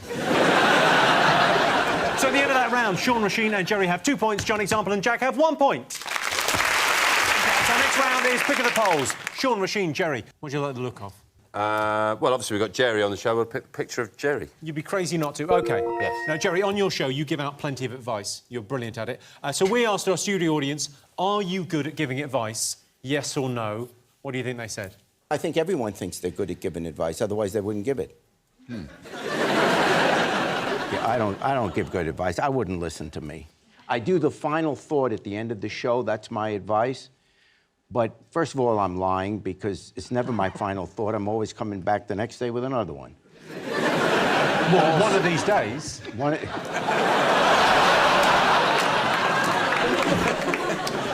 Jerry, what's the most extreme show you made? The show I remember is the guy who married his horse. But in my final thought, I came out against it. I want you What to... did you say? Nay means nay.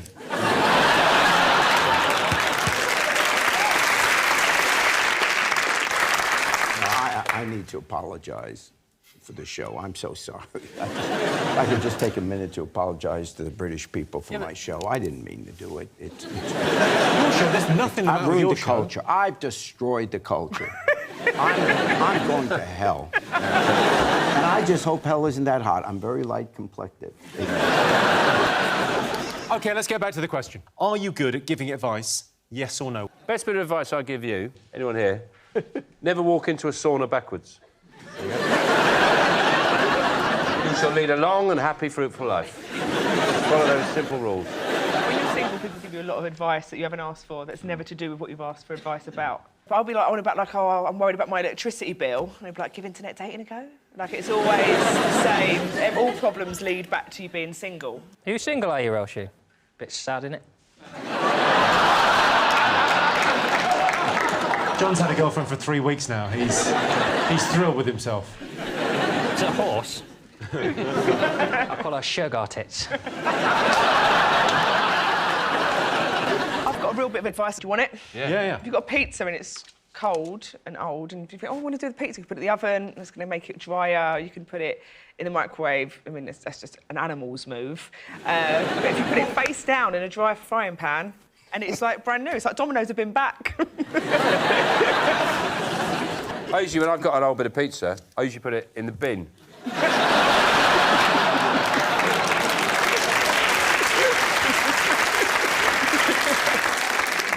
Jack, I imagine you give brilliant advice. I tried to impart wise counsel. What was the last piece of advice you gave? I said turn left. On the way here, from the driver. And it worked, I'm here, aren't I? So, it's good advice. Pretty solid. Well, have you ever given anyone any advice, Elliot? Any sort of young, up-and-coming musicians? Best advice is to do everything yourself, because most people are useless. Do everything yourself? Did you do your haircut? No, my missus did. Right. And she's not a hairdresser, obviously. Thanks. She just had a change of hairstyle. I mean, I'm not one to talk. I've been trying to get it right for years. People just... most of my tweets that I get, when's your album out, or cut your hair, you wanker. When's the album out? June, and this hair's on the cover as well, which is good. Big year, then. Big year for Not me, going to yeah. get any tweets now, are you?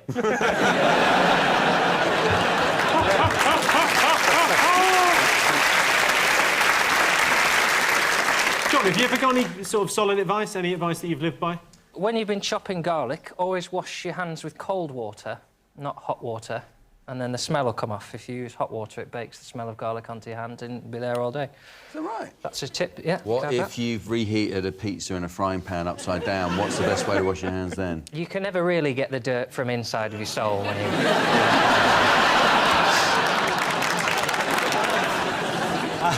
All right, let's get some answers on this. So we asked our studio audience, are you good at giving advice, yes or no? What do you think they said? Sean? Yes. OK, what are you going to go with, John? Yes. I think yes. You think yes? He was I can saying tell you yes. the answer is yes. 72% of our studio audience think they're good at giving advice. John, example, Jack, pick a question. Well, everyone loves a clown, don't they? Everyone likes a pint. Let's have the clown. OK, all right. Most people think they're fun to be around. True or false? So you can tell you're fun to be around by the company you keep. If you would think you're fun to be around, you like to be around fun people.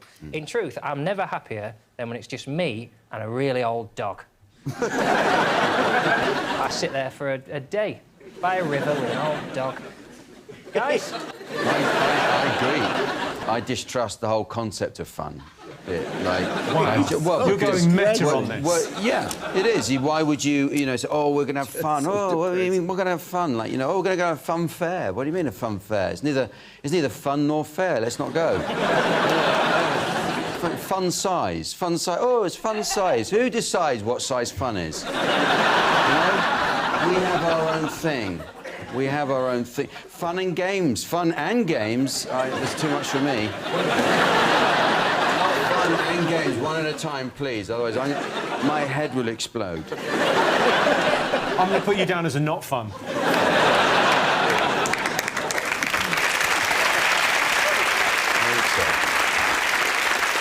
Ellie, you're a pretty fun guy. I think I'd be quite fun to be around because I've got quite a fun lifestyle. You know what I mean? Get to fly around and do gigs and... In Chernobyl. You know, Hop on board the fun bus. Where are you going? Nuclear disaster site. Woo woo! I'm the mayor of fun. You're the mayor of fun? I'm fun. I love fun. What? OK, give us an example of the fun. Harmless salt? Yeah, harmless fun. Just like that. Oh. That's fun. Woo! Look in there. Whee!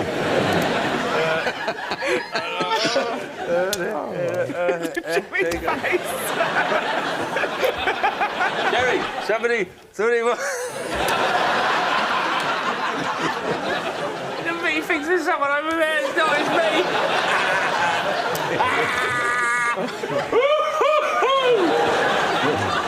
I tell you what, if I had a superpower, it would be blowing snot balloons whenever I wanted to. Just sitting around, chatting to somebody, you know, having an argument with somebody, going, well, you bloody partner, and you just go... OK, well, let's get some answers on this. So most people think they're fun to be around. What do you think, Joe? What do you think they said?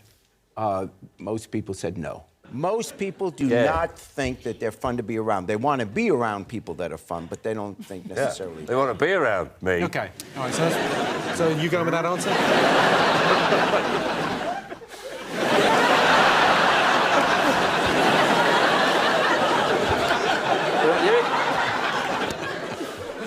I can do any hairstyle I want. I know that. Set the parting. I think, Jimmy... I mean, like I said, I think people are scared of fun, aren't they? They're frightened. They can't handle the fun. Sort of can't look away now. OK. So what are you going to go for? We think it's false, James. You think false? You're going false? False, yeah. OK, so I can tell you the answer is true. 80% of people think they're fun to be around. I suppose it does depend on your definition of fun. If you mean getting drunk and acting like an idiot, then that's not me. But if your idea of fun is a disappointing evening, followed by awkward sex, apologies and crying, then I'm a really fun guy. So at the end of that round, it's 3 points for Sean's team, 2 points for John's team. And the winner is the name of our final round. Here is your question. Top adrenaline rush. You know, the Winter Olympics? When that finished. John, you're a thrill-seeking adrenaline junkie of a man. How do you get your rocks off these days? I had some smoked paprika fudge. That gave me a bit of a buzz. Do you want the truth? I thought it was just fudge. I swallowed it and went, ooh, paprika. I went on a water slide in Benidorm. That was a bit of a buzz, but I didn't enjoy it. It wasn't a buzz I enjoyed. It was a buzz of, oh, I'm gonna die. Elliot, you're a bit of a thrill-seeker, aren't you? Well, have you got a story on me? I've not a story. I've got a photo from your honeymoon. Oh, have you? Not that one. I've got a photo of you swimming with sharks. Oh, hello. I'm the bloke on the right, by the way, not the bloke with his arse out. I thought it was your fiancée. No, Jerry, what was the most kind of adrenaline you felt in your system? At this age, there's nothing that rushes. Yeah. I'll give you how to give a little thrill. On the trains now, they have these, you know, those electronic toilets? Yes. So you press a button and they slowly slide open. Then you go in, and then you have to press close, and they close. Don't press lock. That's too much adrenaline for me. That'd be awful. It's different for a man. Yeah. You just turn around and piss on their shoes. Machine, what do you do for adrenaline? Small things mainly, like putting dry clean only clothes in the wash. And there it goes. Also, you know they say cleanse, tone and moisturise. I don't tone. See how it goes. Sean, do that thing with your forehead where you scrunch it all up. Yeah, OK, look at that, Roisin. That's what will happen if you don't tone. I can catch frisbees. Pizza, coffee for everybody, and then oh, a frisbee. There you go. Frisbee back. OK, so top adrenaline rush. Bread. Sugar. Mars bars. Sugar? No. Sugar is not an adrenaline rush. That you're thinking of, it's a sugar rush. Bungee jumping. Close. It's something you would do at Fun Fair. Roller coaster. It's the right answer. Hello and welcome to 8 out of 10 Cats, a show about opinion polls, surveys and statistics. Did you know, for example, according to experts, people on diets lose 2 friends for every stone they lose? And those 2 friends are Colonel Sanders and Mr. Kipling. The average Brit will spend £11,000 on dates before finding the one. So viewers at home, men and women alike, just turn round now and have a quick look at your partner. Hard to believe, isn't it? You spent 11 grand on that. And people in Sheffield have the most missing teeth in Britain, and that's because in Sheffield, the tooth fairy is their main source of income. Right, let's get started.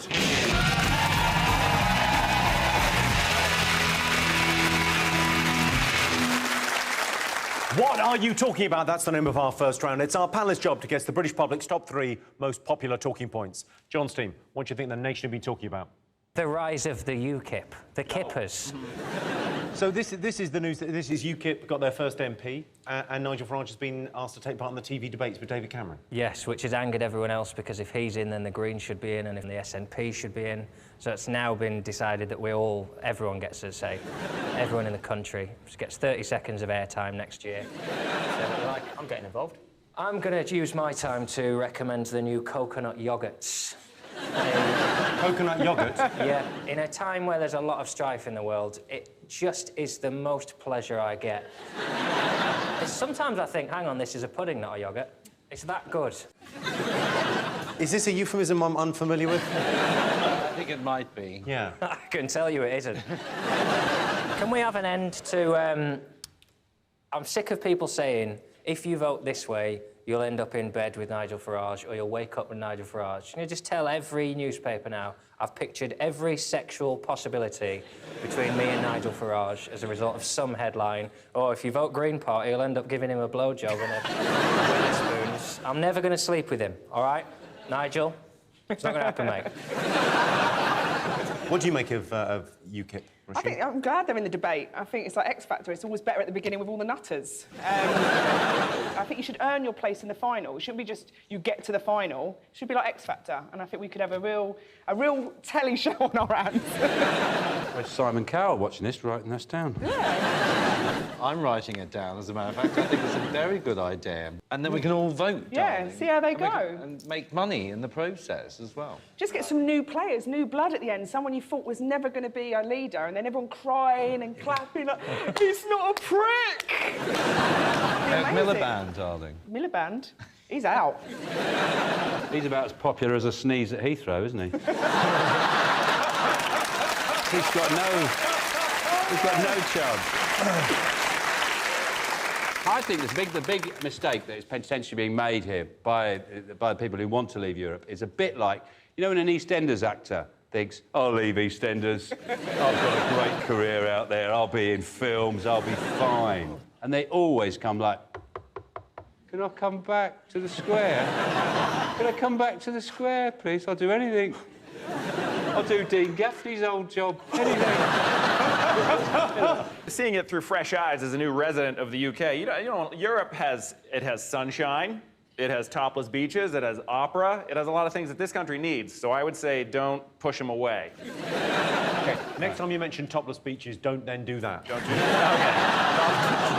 I mean, let's talk about coalitions. I just don't understand why doesn't Labour and Conservative do a coalition? And they'd be in power, wouldn't they? It's so obvious. You know, and people say, oh, that will never happen. Well, we never thought McFly and Busted would get together. They were like arch enemies. But now they've got the whole area sewn up and everyone's happy. Who's not happy with McBusted? You're absolutely right. I'm over the bloody moon. That Godfrey Bloom, the guy who left UKIP, he said he left because... He left last Monday? Yeah, Oh. and he said because they're too politically correct. This is Godfrey Bloom left the UKIP last week because he claimed they were too politically correct. He's also the guy that said too much foreign aid was being sent to Bongo Bongo land. Well, he's right. He's right. It's a stupid place to send it. It doesn't exist. Ridiculous. I love this guy. How politically incorrect does his life have to be to think UKIP is too politically correct? I mean, what's he doing? Sitting around in, like, a chinchilla scarf, eating, like, club seal sandwiches, using a hijab as a napkin, watching Top Gear on a telly all the time, got his feet up on a black homosexual footstool. I mean, what's he doing? I think that's everything. Yeah, I think you've offended everyone. Yeah. My favourite UKIP member is a Tory defector called Mark Reckless. You've got to be pretty bold to go into politics with a surname Reckless. You know what I mean? Nice to meet him, your local MP. Name's Ben Pisshead. I swear, as Prime Minister of this country, I will bring peace, I will bring prosperity, and I will bring progress, or my name isn't Benjamin Couldn't Give a Fuck, mate. OK, let's have a look and see if UKIP's up there. Nigel Farage has been invited to take part in a TV debate with David Cameron. The Green Party have complained, but the truth is they've slipped down the party league table behind Noel's House Party, Bloc Party, #1 Party Anthem 2004, Iceland's Party Platter and my niece's 6th birthday party. UKIP politician Roger Helmner has been caught visiting a massage parlour, so there are some Eastern Europeans he's happier working here. I went on the website of the massage parlour that MP has been to, and all the girls have got, like, snazzy descriptions. One of them is fit for filth, which raises the question of who is being surveyed. I'm afraid you've been declared unfit for filth. One of the girls is adorable and affordable. I mean, I read the news story, but I didn't Google the website. I went there. That's proper research. You're adorable and affordable, aren't you? Yes. OK, what else of the nation we talking about? Sean's team. Strictly Come Dancing. Yeah. Oh. They must be, darling. They must be. Surely, with someone like Judy Murray on there. Yes. Oh, has she got over the spinal surgery? I saw her dancing last week. But... I mean... Jimmy! What happened to her? Carr. She just stood there while someone danced round her. You were surprisingly nice. You pulled your punches on that one. Yeah. Yes, rigor mortis is what I thought. How did she not get voted off? I mean... I have no clue. Well, thanks to the wonderful general public, darling, they've kept her in. Who's your tip for this year? Who do you think's going to... Well, there's some really good ones. Well, there's some professional dancers on. Well, yes, of sorts. But they haven't studied ballroom and Latin professionally. No, and that's really that's the key, dancing. That is the key, because I think it's much harder to I can't go on. change. Have you never studied... You were tap and ballet, weren't you? Well, yeah, well, all of them, yeah. Jazz tap ballet, yeah, love it. Totally, yeah. You're already better than Judy's. Even without music, that's... Judy Murray, I like what she did. That was terrific. That was adorable and affordable. It was, yeah. It was fit for filth as well. I was watching it like this year. The bad ones are really bad, aren't they? It's Scott like Mills. It's just it was Scott, unbelievable. Whoa! I won't have you slagging off Scott Mills again. You were mean to him last week, and he was brilliant. It wasn't his best moment. I thought he looked really happy. That's why I feel sad for him. He looked like it was like, this is the best thing that's ever happened. It's really sad that he's so bad at it, because he looked like he was having a moment. He looked like he thought he was nailing it. Why do they look so happy, though? No one's ever been that happy about anything. This maniacal... In America, you've got Dancing with the Stars, haven't you? You've got We the do glamorous... indeed. Would you ever consider... Previously, I never would have, but now I know that I could. Yeah. The bar is pretty low, it turns quite out. low. Yeah.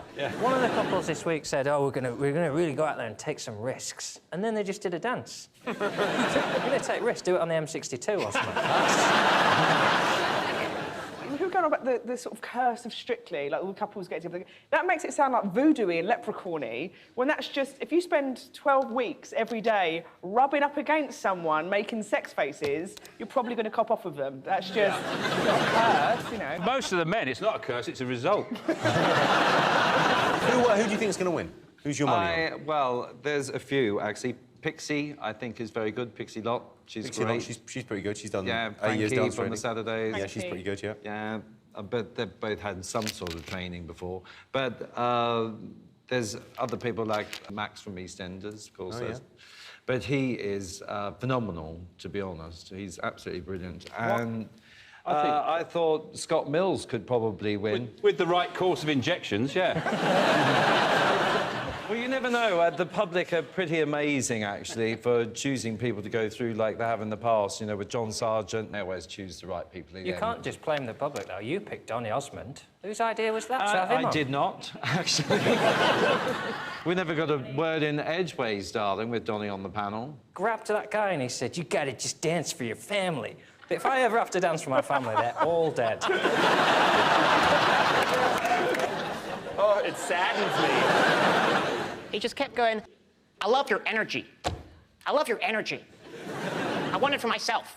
So annoying. Why are Americans so obsessed with other people's energy? It's already cost us 2 Gulf Wars. It's ridiculous. Simon Webb has been accused of being too raunchy this year. Do you think he's been too raunchy? No, I don't think he's raunchy enough, to be honest. He hardly used his hips at all. Sorry, I'm talking about the dancing.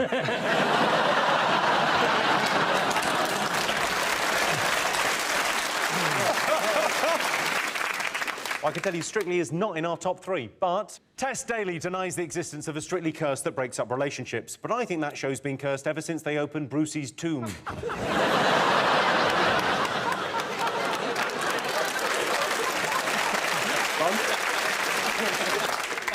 I'm not saying Judy Murray looks immobile when she dances, but when I was watching it, I turned my skybox off at the wall because I thought it had frozen. We're still trying to guess the most talked about things over the last week. John's team. Is it Bono? Little Bono? Are you doing is an it Bono? Bono has finally apologised for giving everyone his work for free, which was a relief to me because I thought I'd got pissed and paid for it. Are you not a big U2 fan? You're not? I refuse to listen to it because it's too sinister. It's too sinister just giving someone an album. I think if I listen to it, there'll be some sort of agenda. If I woke up and there was a bag of cheese and onion crisps on my pillow and I just saw Gary Lineker creeping out of my bedroom, I wouldn't be eating them. People have been so angry. It's like they're like, he's trying to burgle my ears. We used to just listen to the radio and you'd listen to whatever song was on and a DJ would be talking over it. You know, I say DJ, paedophile. It's just a gift. I mean, I hopped on the bandwagon. I was making fun of him when I found it just on my phone one day. But then I listened to it, and then I was very angry. Well, it's been reported that U2 have made $100 million from Apple. That's what the deal was. But it's backfired, hasn't it? I think rather than an apology, all I want from Bono, or Bono as I like to call him, all I want from Bono is to take his sunglasses off and show us your conceited, greedy, piggy little eyes.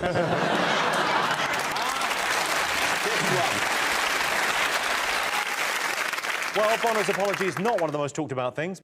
Sean's team, what do you think the nation have been talking about this last week? The Apprentice. Oh, The Apprentice is started. back on our screens? Yes. What do you think? You like the show, don't you? I've got to a point now with it. I just think, well, you know, they've been doing it for 10 years and they haven't produced one single brand. There's no Bransons come out of it, no Dysons, not even a Mr. Kipling. They've not really... All they've contributed is this idea of talking into your phone, like that. You know, like you're in Star Trek. That's and the only other thing is Katie Hopkins, which is an industrial strength irritant they've taken. I love the show, but I just wish there were a real Apprentice on there.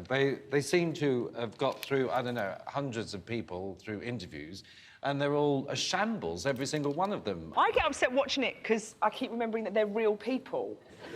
I mean, they exist in the world and they're ruining people's lives. And I think, I can meet these people. They're real. This is not a horror film. Some of the quotes have been amazing this year. Steve said, I can deliver in -50, I can deliver in +10. If we went to Mars right now, I'd find a way to be excellent. I would love for him to be able to go to Mars and prove that in their zero-oxygen environment. They don't even make any sense. One of them said, I'm like a cross between Gandhi and the Wolf of Wall Street. I have literally no idea what that means. That means saying, yeah, well, you want to come to my gigs because I'm a cross between Joan of Arc and a Spitfire. There's Sugar, as I like to call him. Has he still got his beard? Is that... He's got the tidy little beard, yeah. To me, it looks like someone's rolled a toffee apple across a barber's floor.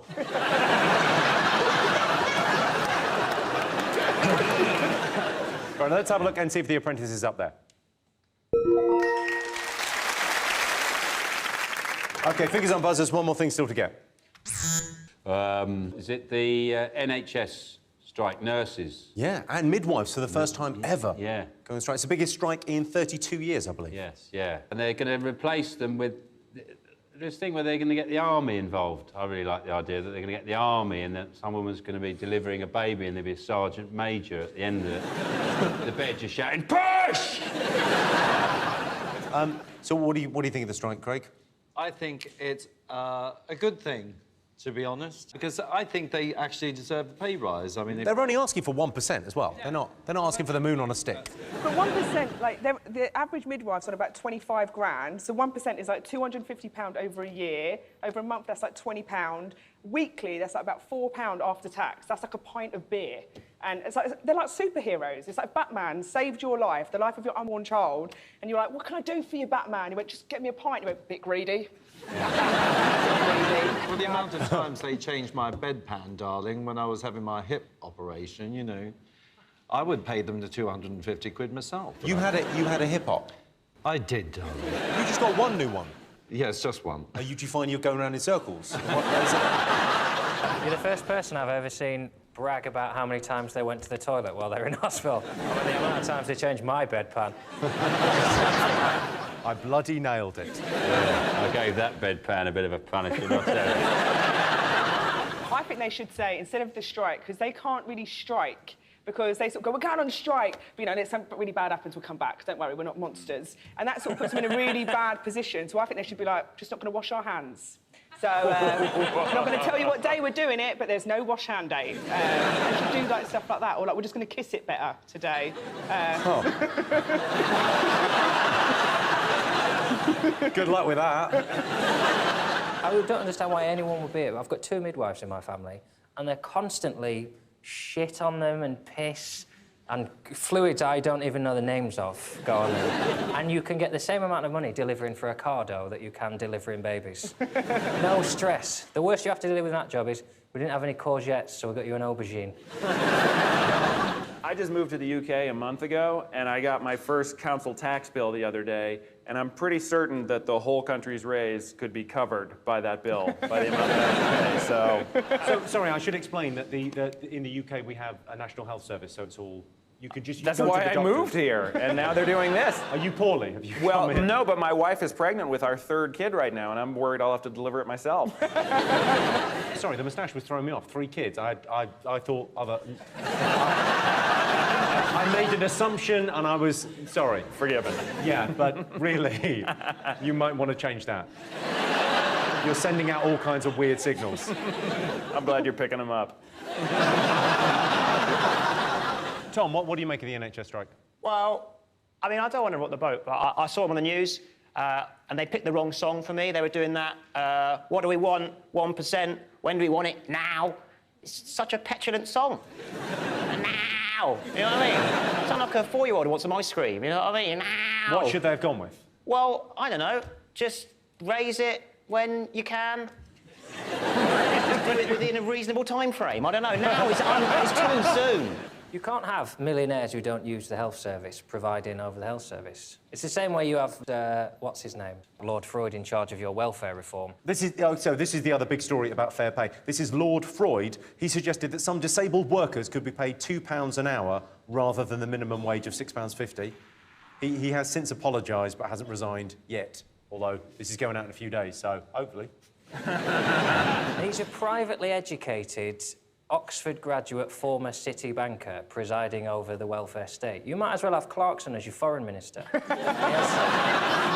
And he's, well, there are some people out there who want to work for £2 an hour. Of course there are. You get in your chariot and go back to your castle. Dick splash. Dick splash is a term you don't hear enough these days. You do in my swimming pool. I've noticed that the debate we're having has got a bit question timey, and because there's nobody from The Only Way is Essex is on, I'd like to put forward their viewpoint. That'd be very good of you. Being well, here. thank so you. I'm from The Only Way is Essex, and I just think, oh, why can't we just give them all the money? I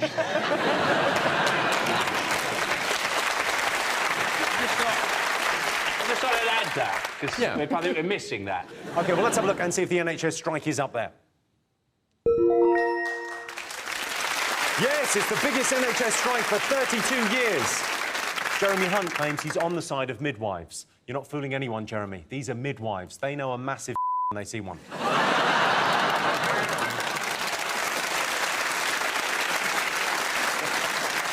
So those were the most talked about things over the last week. But in other news, the Ebola scare continues. People are worried what to do. The easiest thing to do is to remember the simple phrase: catch it, kill it, bin it, pick it, lick it, roll it, flick it.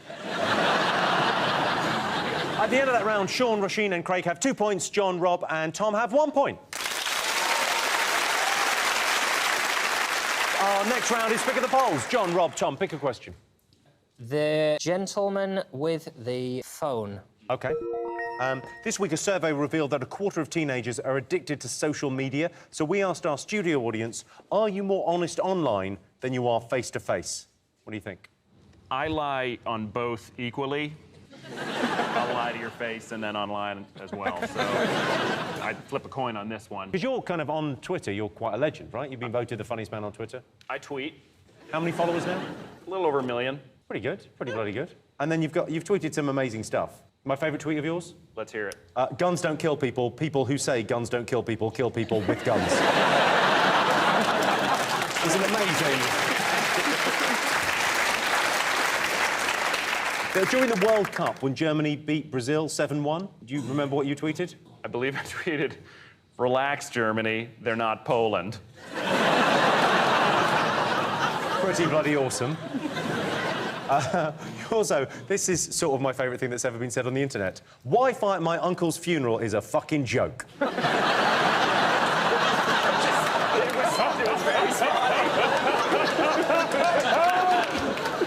I had 1 million Twitter followers, are you not tempted to just say, could you just all give me a quid? I've thought about that. Be like, PayPal me a nickel and see what happens, but I'm afraid to. It's like you're not supposed to accept gifts in prison, because then later they come calling. So I don't want it. It's like the free... You've got to stop saying those things with that moustache. When you know I know what I'm talking about. Tom, are you on Twitter? I got Twitter, yeah. 28 million. 28. 28 people follow me. I do Facebook statuses occasionally, but generally I just don't... you know when people are too honest in statuses? And they just like... literally this morning I went on and someone was like, oh, I have such a lovely life. I am thankful for the trees and the birds. I'm so lucky to be alive. And I was like, yeah, you're lucky no one's fucking shot you. Putting stuff like that on Facebook. I'm sorry, like, delete, block, report as racist. Isn't part of the whole point about social media is that actually... Grandad's getting involved. Hello! We're just talking about online media over here, Sean. Isn't it the people who like social media, because they don't really like socialising. It's an escape from real socialising. I mean, I lie a little bit online, I say I'm a MILF.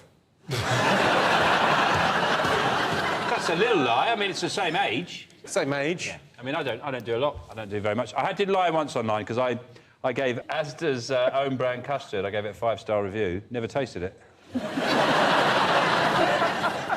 Chaos. I'm wreaking havoc. Craig, are you online a lot? I tweet, but only really to advertise things. I don't tweet what I'm having for breakfast and who I'm having sex with. You say such horrible things to people's faces. What would you say online? I don't lie to them. I say what I say to them because I want them to improve and be better people. Paso doble doesn't make you a better person. But on Twitter, they do that thing where they... I think young people now, because of social media, they mistake openly being rude for honesty. Mm-hmm. So they're like... Someone tweeted me the other day, me and Rob Beckett were doing it. How are you going to get all those teeth in one room? And I responded, they were like, oh, can't we? It's a joke. And you're like, no, it's just being rude. Yeah. Like, there's a difference between honesty and just being rude. And I think they're just keeping it real. Can we talk about toffees or something? Sorry, Grandad. Do you know what I was wondering the other day? You know they have chocolatiers. Do they have toffeetiers? Like men who design toffees. They make beautiful chocolates. Would you have this equivalent in the toffee business where you would design Wonderful toffees. I mean, if we're looking I've got nothing on. that, or maybe that would be like a side interest that a chocolatier would have, or maybe he'd have a younger, dimmer cousin who did that. You do the toffees, Bubba. We only trust you with the toffees. We'll let Bubba do the toffee. Bubba do good toffee. You know, with chocolates, right? You know, when you have a chocolate, you go, you can very distinctive. You go, oh, I like that chocolate. What are you talking about? Don't like that chocolate. What are you talking about? With toffees. We're talking about the internet and you've gone... There's two... I only really understand sweets. I don't understand the internet, so I want to talk about toffee. I like sweet things. Two. Don't get it. OK, well, let's get some answers on this. So, are you more honest online than you are face-to-face? What do you think, John? We're going face-to-face. OK, what would you go for, Sean? We'll go online, then. OK. Because I like fun. OK. You like toffee is what you fucking like. I can tell you 69% of our studio audience say they're more honest face-to-face than they are online.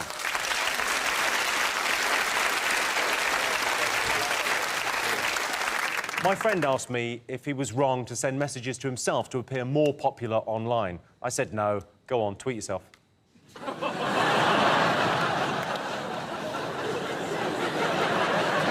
Secretly not even ashamed of that joke.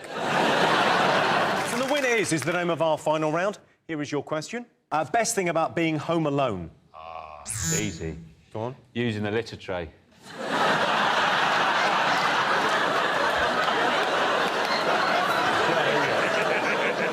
You don't have to go upstairs.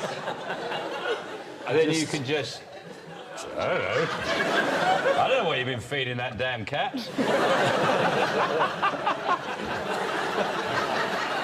You kick it about a bit and you cover it and you just... Sean, there's a load of toffee wrappers in the cat litter tray.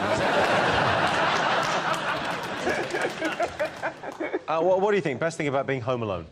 When you just get all nice and relaxed and your brain says, don't want to scare you, but do you think we're going to get killed here tonight? You live with other people, right? Do you ever get the flat to yourself? Yeah, and I shit myself. In the cat litter tray? Whenever I'm on my own in the flat, this is amazing, it's so relaxing, and I think, oh, I wonder where a killer would hide. It just gets exhausting, checking the fridge again and again, and then you think, you know what? You think the killer might be in the fridge? I thought this. Yeah, you're all laughing. What about if you took all the trays out, right, and he's very small? He could be in the fridge. I don't want to get killed because I'm not imaginative enough. You've got to think like a killer to catch a killer. Craig, do you like being home alone? Well, it's the only opportunity I can walk around the house naked. You can do that when you've got company, especially if you want to get rid of them. I've done that sleepwalking. I've walked downstairs completely naked through a party without even realising. Sure. But why did you go to bed when there was a party in your house? Why weren't you at your party? It was about 5 or 6 in the morning, I think. Oh, I see. That kind of showbiz party, was it?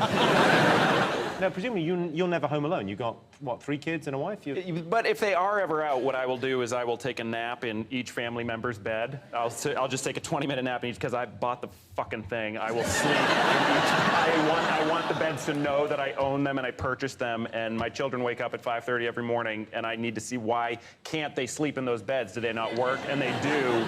So my kids You're not Goldilocks. What are you doing? Who do you live with, Tom? I just live with my mate Mike. Good guy. We play an Apprentice drinking game where you drink every time someone says, would you let me finish? And you drink if you say anything that doesn't refer to yourself in the third person. And what, if you lose, do you have to wear the curtains as a sweater? Exactly. John, presumably you spent a lot of time on your own over the years. Well, I don't get to do it much anymore because I cohabit. At the moment, the best thing about being home alone is getting to load the dishwasher in a way that the arm spins around, because the big plates haven't been put in the middle, so the thing doesn't rotate, so nothing on the left hand of the dishwasher is clean. When is she leaving you, John? when my wife sees this, she's going to leave me for you. Well, if you learn to angle the plates, or just accept that the big plates have to be washed, and if you want to clean the skewers, then put them lying flat on the top shelf. You're turning me on. The thing is, John, why would anyone ignore that advice? You shouldn't need to say that twice, should you? Thank you. Amen.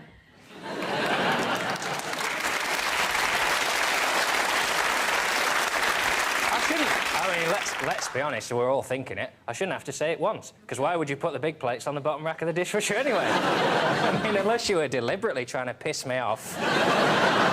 Being alone at home, it does give you the opportunity to do things you wouldn't be allowed to do, you know, if your family are in. Yeah, it does give you the opportunity. And one of my favourite things, well, I've always wanted to try this out, but I've never been allowed, is to cook a leg of lamb in the tumble dryer. I've always wanted to see if you could do it, you know. And they won't let you do that? She won't. They've got closed minds, haven't they? No, I've done a lobster in a foot spa. To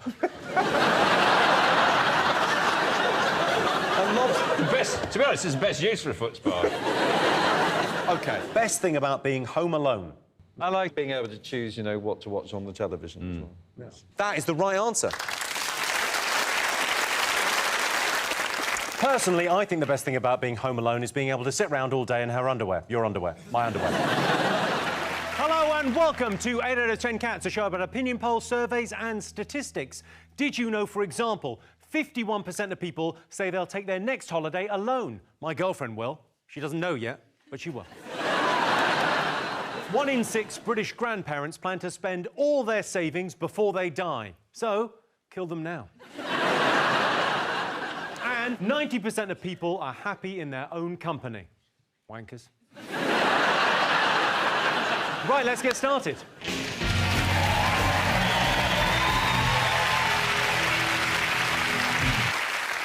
What are you talking about? That's the name of our first round. It's our panellists' job to guess the British public's top 3 most popular talking points.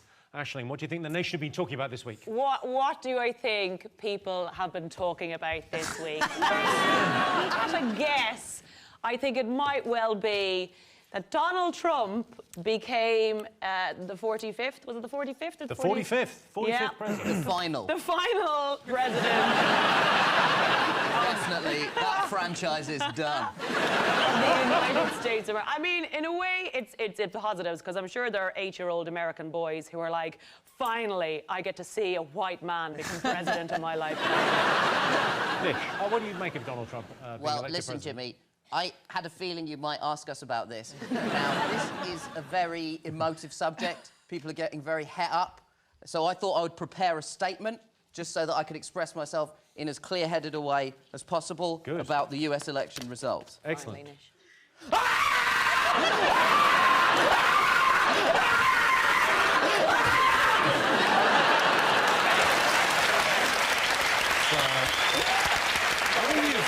How good. Should we take a look at Trump's acceptance speech? Keep an eye on his son, Baron Trump, on his left. To all Republicans and Democrats and independents across this nation, I say it is time for us to come together as one united people. I pledge to every citizen of our land that I will be president for all Americans, and this is so important to me. It's my honor. It was an amazing evening. It's been an amazing 2-year period, and I love this country. Thank you. Thank you very much. I've got a similar mouth to Trump. I noticed it the other day. I'm not proud of it. Don't you dare go close up, but I've got a bit... similar mouth. Yeah, you do. to Trump. Do that and say it's going to be a beautiful wall. It's going to be a beautiful wall. Could be a little Baron Trump next to you. Kathy, tell us, what do you think of Trump as president? Because everyone was worried the markets were going to crash and there was going to be turmoil. How come that didn't happen? Well, he gave that speech, which was slightly more dignified than people were expecting, and so the markets, having been plummeting, sort of steadied a bit. I thought they were quite easily reassured, actually, because, I mean, when we first started reporting on Trump, it was really good for viewing figures because he was entertaining. It was all felt like a bit of a joke. And then, of course, it became a little bit more serious. I feel sorry for Theresa May. She's got to have a special relationship with him. I'm excited that Boris Johnson's the Foreign Secretary because he's going to have to go and have a meeting with Trump. Just sort of walk in and go, Dad? It was a bit of a, like, I think what surprised so many people, I'm sure maybe the same for you, Roisin and Kathy, about how many women voted for him. It was a right slap in the fanny. That it just... I mean, I couldn't believe it. Yeah, a real grab to the pussy. It was really... I felt it held on to. You've got to try and look at positives, haven't you, in times like this, where everyone's a bit worried and stressed. Go on, what's the positive thing? Yeah. Well, ladder sales have gone through the roof in Mexico.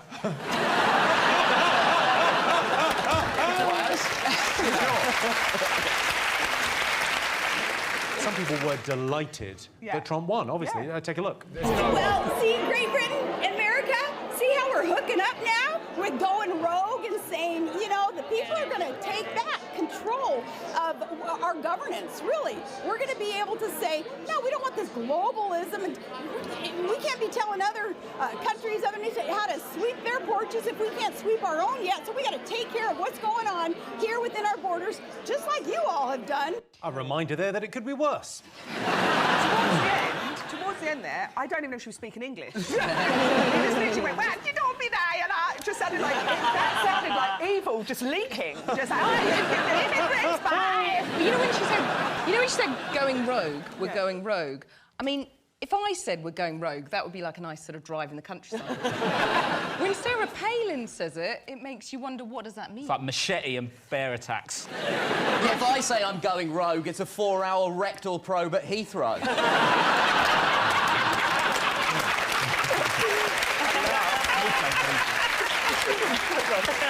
That is entirely the luxury of white people to walk around and be like, oh, guys, I'm going rogue. What was that noise there? That was Homeland Security. They're coming to take a hit out on me, Jimmy. Where did it go wrong for Hillary? Hillary wasn't the ideal person that we get excited about. She wasn't a woman who got people really excited. She weren't fit enough. Well, Joey... Joey. She's a grandmother. Yeah, she's 69 years of age. She's kept herself well. From her pictures, she looks all right. I see her, I went to America and I see her like live on TV and she didn't look all right. But she's What about Donald? I mean, does Donald do it for you? Donald? Is he fit? Oh, he don't do nothing for me. I mean, I don't even know him, you know what I mean? Joey, do you only vote for people you know? I didn't vote. I couldn't vote. No, because you've got to draw an X and be able to write. OK, one of the things that surprised everyone was when Trump won, his acceptance speech was quite gracious, and Hillary Clinton was incredibly gracious in defeat. Take a look. Last night, I congratulated Donald Trump and offered to work with him on behalf of our country. We must accept this result and then look to the future. Donald Trump is going to be our president. We owe him an open mind and the chance to lead. With respect for our differences, strength in our convictions, and love for this nation, our best days are still ahead of us. She didn't do that as soon as she knew she'd lost. She did it, like, what, 15 hours later. And I really, really wanted her to come out, like, in a nightgown, like in a dressing gown, with a glass of white wine, going, well, fuck this shit, I'm out. That would have been... Kathy, you've met Clinton. Bill. You met Bill Clinton. How was Bill? Well, I was at a dinner. I kind of gate crashed a dinner. It was 100th anniversary of Labour dinner, and there were lots of business people there, and I thought some of them might be good to interview. So I was on a table with all these business people, and we each had a box of peppermints. And one of the guys said, I dare you to go and get Bill Clinton to sign your peppermint box. So I was like, yeah, all right, yeah, fine. It's a bit of a risk with Bill, isn't it? Well... Can sign your peppermint box. So I went over, there he was surrounded by men, and obviously seeing me at the back, he reached over, winked at me, pulled me towards him, and signed my peppermints. Oh. Now, I half expected him to say, will you suck it and see? Channel 4 News, everyone, Channel 4 News. I'm going to watch more news if that's the kind of stuff you say. Well, let's have a look and see whether the presidential election is up there. Yes, Donald Trump is the new president. I must say, as Apprentice tasks go, Trump's really nailed this one. Hillary's currently sitting in a cafe, crying into a cup of tea, trying to work out who she's going to bring back into the boardroom. Rob, what else do you think the nation should be talking about this week? I'm a celebrity. Yeah, it's back. Thank you. I was going to say sort of, but... I don't know, when's the crossover? When's it happen? Yeah, I'm a celebrity, get me out of here. Jungle show's back now, isn't it? No, you used to work out there. You used to do the... What was the show on after? Yeah, so I used to do the spin-off show, and we talk about us in Jungle. But I did that for 3 years. I miss it. So I really miss it. Sometimes I just go to Rainforest Cafe for a sit-down. Rob, did you know I was there? Yeah, I was there when you were there. Respect, what are you saying? Yeah, what I liked about when you was there, Joey's got... I mean, I'm not going to have a go at your teeth because I can't really, you know... But when you was on it, when you used to brush your teeth, and I don't know if you still do this, this made me laugh so much. He doesn't move the toothbrush, you just shake your head. It's so rude. Mate, I still do it. So how do you brush your teeth? Like every single day, you're like that. Yeah, but Joey, when you brush your head, you just keep the comb still and just move your head. I'm almost afraid to ask this, but how do you wipe your arse? Completely normal.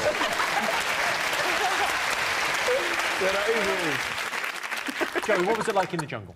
Yeah, it's weird. It's just like you're just trapped in a jungle, really, with no food, starving, hungry. Who else was in there with you? Kian, who won it. Kian.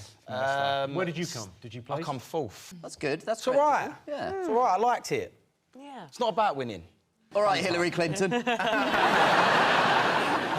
What's really exciting, though, well, for Roisin, Rob, myself and Nish, is that this year our friend Joel Dommett, who's a stand-up, has gone into it. And did you know? I didn't know. None of us knew. It was, and he's not even my friend who's the most competent at eating assholes. Hello. Rob, you're the expert in this. You've been out there a good few times. Who's going to win? Well, normally it's someone who's got a big following. So in the past, like Carl Fogarty, Kian Egan have won, and that's because they've got sort of like people that bought tickets to go and see him race or sing and stuff like that. But I don't know who's got a big... Scarlett Moffat's probably the most popular at the moment. But, you know, we mentioned Joel. Joel might do quite well because he's good-looking and young, which also helps with the votes. I mean, this is the most informed I've ever been on anything. Suddenly, we've gone, never mind the US election, finally, something I know about. You know, crocodile vagina's on the menu this time. Crocodile vagina? They've got crocodile vagina Apparently. in again. Is Katie Hopkins going back in?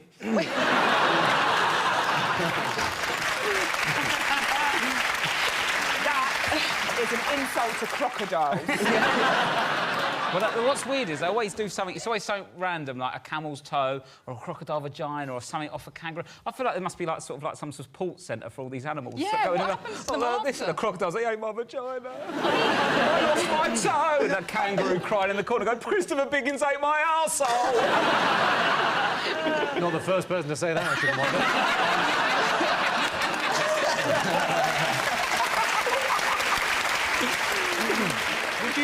Would you ever go on that sort of thing? No. Would you do it? Oh, I mean, on the way down, yeah. It's like wearing a hair shirt. When I do something truly horrific, I'll have to go on that as a penance. What's a hair shirt? People used to wear shirts with sort of hair on the inside that were really awkward and horrible to wear as a penance to God in the Middle Ages. Religion's hard work, isn't it? Yeah. There's always something happening. It's either a pancake or hair on your shirt.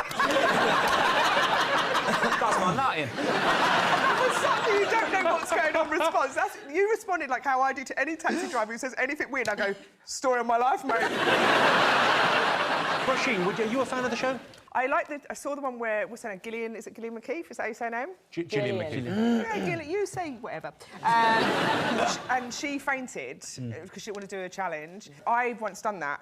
In an old job, I was really hungover and I went into a biscuit cupboard in the morning and I went to go for a sleep. And my boss came in and found me and I went, oh, I must have fainted. And she went, halfway through a Kit Kat. Let's take a look and see if I'm Celebrity's up there. Yes! So I'm a celebrity. The bush tuck of food on this series will include kangaroo anus, crocodile penis and camel toe, because Carol Vorderman wears her shorts too tight. Timothy Carr. What? Put your bloody hair shirt on. We're still trying to guess the nation's most popular talking points. OK, fingers on buzzers. Aisling. Well, it's actually been the big story that everyone's been talking about. Never mind the election, Jimmy. They've only changed the shape of Toblerones. What? This is genuinely upset an awful lot of people. Upset, so, I mean, I couldn't believe the reaction over it. Though I'm partial to a Toblerone because when I go on holidays, I don't really tan, and so when I come back, I've no way of showing people that I've been away. So what I do is I took a little Toblerone under my arm, and then people are like, "Oh, have you been away?" Here's the new and the old Toblerone. Take a look.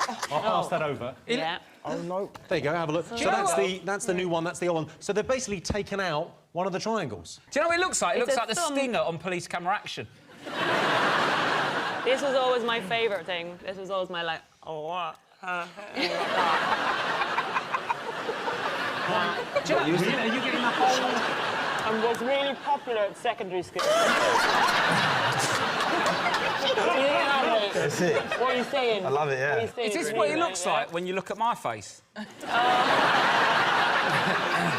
The thing is, they keep shrinking the chocolate, don't they? And now you get those, like, fun-sized chocolate bars. I don't get why that's a fun size. It's not That's like... just about anti-obesity. It's just smaller, isn't it? It's not going to... Oh, have a look at my fun-sized penis. Theresa May doesn't need to do the sugar tax now because this is going to help everybody's waistline. No, so these maybe are sacred. Toblerone's done a favour. This is part of this lies and mendacity. They're going at our chocolates and ruining it. And at Christmas, last year at Christmas, I was just trying to binge peacefully on my roses, and I kept getting shit bombed with coffee ones because they were wrapped in green. Sorry, shit bombed with coffee ones because they're wrapped in green. What does that even mean? You can't begin to...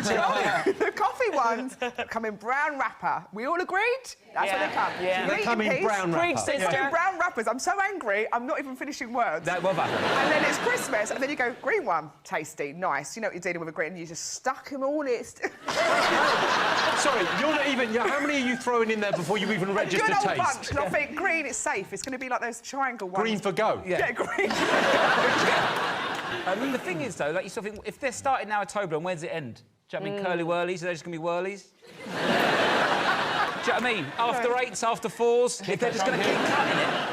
Do you think it's Brexit, Rob? I don't know what it is, but what does frustrate me a little bit... It's not Brexit, though, don't they? No. Because they're only doing it in the UK, Yeah, though, they're aren't only they? doing it in the UK. Yeah. And the thing is, if it is Brexit, judging by the anger here, the Remain campaign, basically, they didn't need to bother with any of the sort of Project Fear stuff. They could basically have just gone, we're going to make chocolate smaller. And we would have stayed in Europe like that. Why people cares? Chocolate, who cares, man? It starts with the small things. We don't care about chocolate, don't care about Marmite. Next thing, Trump's in. Well, let's have a look and see whether the Toblerone getting smaller is up there. Genuinely, when we polled it, the second most talked about thing. Roisin, I don't even want to ask, because I'm very fond of you. Could you eat a little bit less chocolate on the show? You know, because you're on telly and you've had half a Toblerone now. You've genuinely, you've just eaten half a Toblerone, so I don't want to be a dick. You can't... You've got to chew it. Sorry. Eat as much as you want, but just please chew it. If you are going to defend your decision to eat half a Toblerone, have swallowed it before you start defending. Or you can't just put half a Toblerone in front of me. When she can't speak, her eyes get bigger. No, but she's doing the Trump face when she speaks. That's like my drug. It's like catnip, but like Roisin nip. No, forget that. So those were the most popular talking points, but in other news, Honey G continues to steal the show on The X Factor. Honey G has been accused of being a joke act, but that's what they said about Chico and Jedward, and look at where they are now. Missing, presumed dead.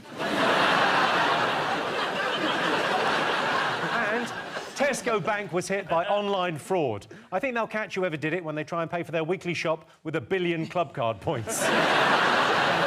So at the end of that round, Rob, Roisin and Kathy have 1 point. Aisling, Joey and Nish have 2 points. So our next round is Pick of the Polls. Aisling, Joey, Nish, what do you like the look of? I'd like the man in the mirror, please, Jimmy.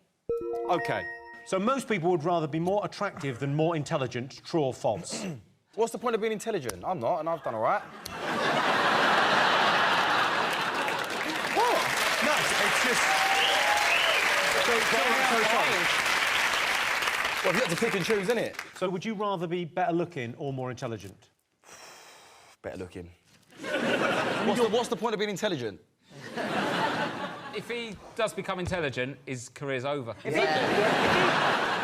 What about you? Because you've got a watch, but you famously can't tell the time. Is that just like as a showpiece watch, or what's the vibe? Well, I mean, watches are more for fashion, aren't they, really? Of Not course really they for are, Yeah, tell me about it, brother. Yeah, but I think, Joey, actually, you're really clever, and it's all part of a sort of clever act. I am. I'm really clever. I am. Yeah. I mean, I didn't do well with school academically. I'm not gonna lie. I got Not U's. book smart. No, but I generally am. I am generally really clever. People don't know that, and that's why they always make laughing. They're taking me very serious. I believe you. I believe you. I'm What's very your clever. cleverest? Like, what do you think is your cleverest moment, or what's the? Just being an absolute G. Yeah. Just being a legend. That's what I'm good at. Everyone else out there doing this, brushing their teeth, So, I mean, like different, an idiot. very unique. This guy. No, Jimmy, it's like that. Very unique people, you know. Oh, it's just me. Rob just pulls up at a car wash. They think he's going to wash the car. Get the roof off. The truth is, you know, the noble thing to say, and everyone wants to look good and go, I want to be more intelligent, that's a much better thing. But I think the truth, deep down, you know, you can't Instagram them brains. I've never been sent a brain pic. Yeah, never sent you a brain pic, have they? Like, word of the day. Rob, what do you think will get you further in life, being good looking or being intelligent? I'll take either.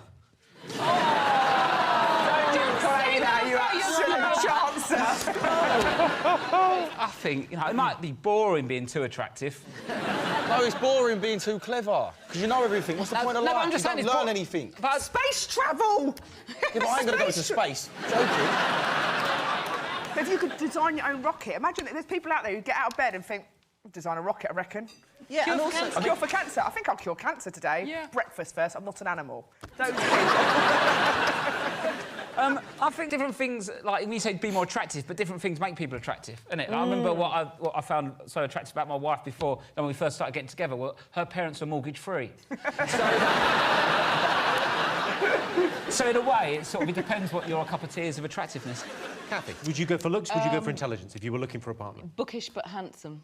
What's a bookish? I've never heard the word bookish. Someone who looks Have you, audience? Okay. I heard a few no's. It's someone who looks like they read a lot of books, so they might go around carrying a book, maybe a pair of glasses Come on, I know you're joking about. No, genuinely. Are you serious? Bookish is someone who likes books. Oh, my days. He's got a book. He's a published author. I've got a book. Do you want my book? Did someone ghostwrite it, or did you write it Yes, yourself? obviously I didn't write it myself. Come on, be serious.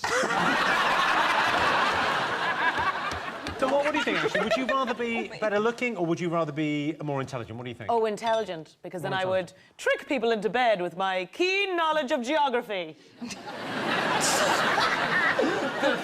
See what I mean, though? That's just not good intelligency. Oh, Joey. Good intelligence. Trying to get people into bed by being intelligent. Come on, man. What? Do you know what I mean? But did you always go for, like, a woman based on her looks? Do you always just look at one and go bang tight, or, like, do you actually go for personality? No, I go for personality. Exactly, and personality is a sign Obviously, of intelligence. looks a bonus, don't get me wrong, Over-attraction, but... Yeah. You're going for intelligence in the women in your life? Yeah, because then they can help me out. I'd love to be clever, don't get me wrong. If I had a clever brain, I was born clever. Don't get me wrong, that's Do you know what? sick. It feels like we're in the Wizard of Oz now. Does it? Has he got a brain? Is he clever? The Wizard of Oz. I didn't sit there and study this childhood film and go, yeah, OK, so he ain't got a brain, and he likes bricks. Do you know what I mean? Joey, I don't think you were giving this film your full attention. OK, so let's get some answers on this. So most people would rather be more attractive than more intelligent. What do you think, Aisling? I'm going to go with, call me crazy, the opposite of what Joey said, and say false. People would rather people be more intelligent. OK, what do you think, Rob? We think true. Yeah. Well, I can tell you the answer is false. Only 35% of people would rather be more attractive than more intelligent. All right. Yes, no, you're right. Some people find intelligence really attractive, and we call those people ugly. OK, Rob's team, what do you like the look of? Let's have a bit of Robbie Williams. Robbie was in the news this week because he reportedly enlisted a healer to drive an evil spirit out of his new home. So we asked our studio audience, do you believe in ghosts? Robbie does. Yeah. Otherwise, it's really weird. Yeah, but he's changed his tune a bit, and he get rid of ghosts. He, millions on angels, didn't he?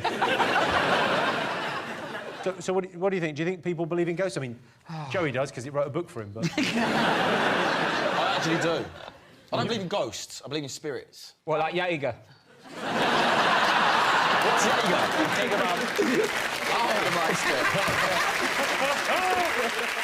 No, do you genuinely believe in ghosts? I don't believe in ghosts, man. I believe in spirits. What's the difference between a ghost and a spirit? Well, I don't believe in Caspar, but I believe in... I believe in, like, there might be a spirit around me now. Do you know what I mean? Like, yes, this is a sign of protection. I think it's a sign you've been to Argos.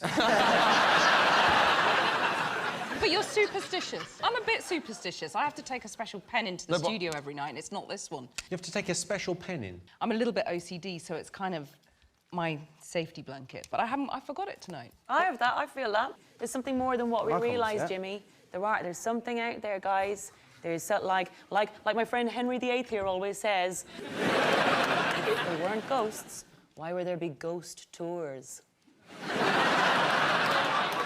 Roisin, do you believe in ghost spirits, anything like that? No, but I did once, you know, not believe in ghosts, but I've done that stuff as a teenager when you sort of go like, oh, if you could hear me, you know, like sort of a bit of seances. Ouija board sort of Yeah, thing. not sort of Ouija board. We didn't have enough money for that. Just Scrabble. Scrabble with a lights out. Why do ghosts always just turn up in, like, creepy old buildings and castles? They're never, like, in Matalan or on the... I wouldn't want to be a ghost. It looks like you'd be late nights and you're cold, aren't you? I'm actually a ghost, and I'm finding this really offensive. Yeah, we've got a poltergeist. What's it doing? Eating all the chocolate.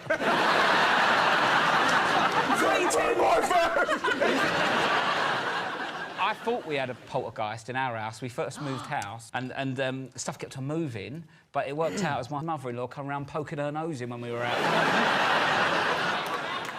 Keeps moving lamps. You've got your own house. Move the lamps in your house. It can't go on. That's just grand design. OK, we asked our studio audience, do you believe in ghosts? What do you think, yes or no? Nah. No, I don't think they do they? OK, so what do you think? Do you think people believe in ghosts? Do you think? Yeah, Yes. I definitely You're think saying yes, you're Without saying a doubt. no. No, Yes. no. OK. Well, I can tell you the answer is no. Only 38% of our studio audience believe in ghosts. Are ghosts real?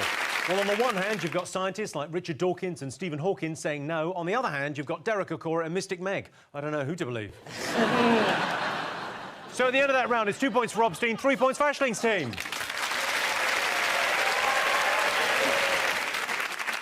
And the winner is the name of our final round. Here's your question. Best way to compliment a man. What do you think? That's flaccid.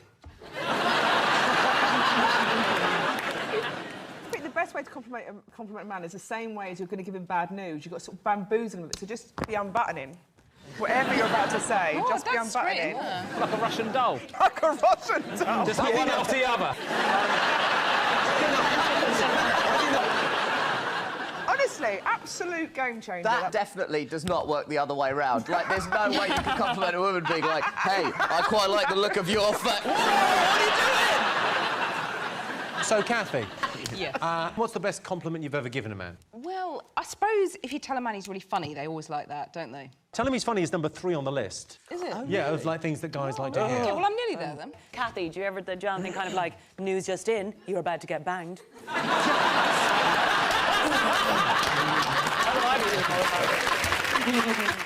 The worst compliment I ever had was I got complimented for having a nice eye. Singular.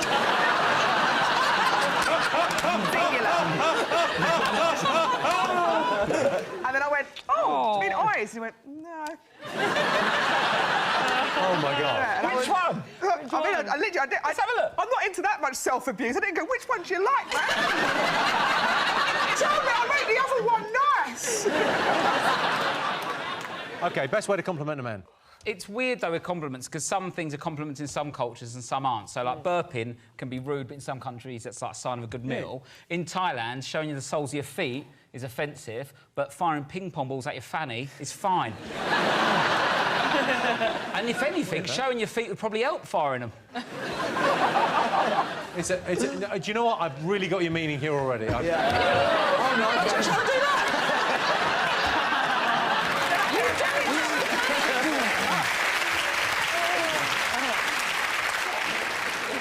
Is it just to roll over and go to sleep?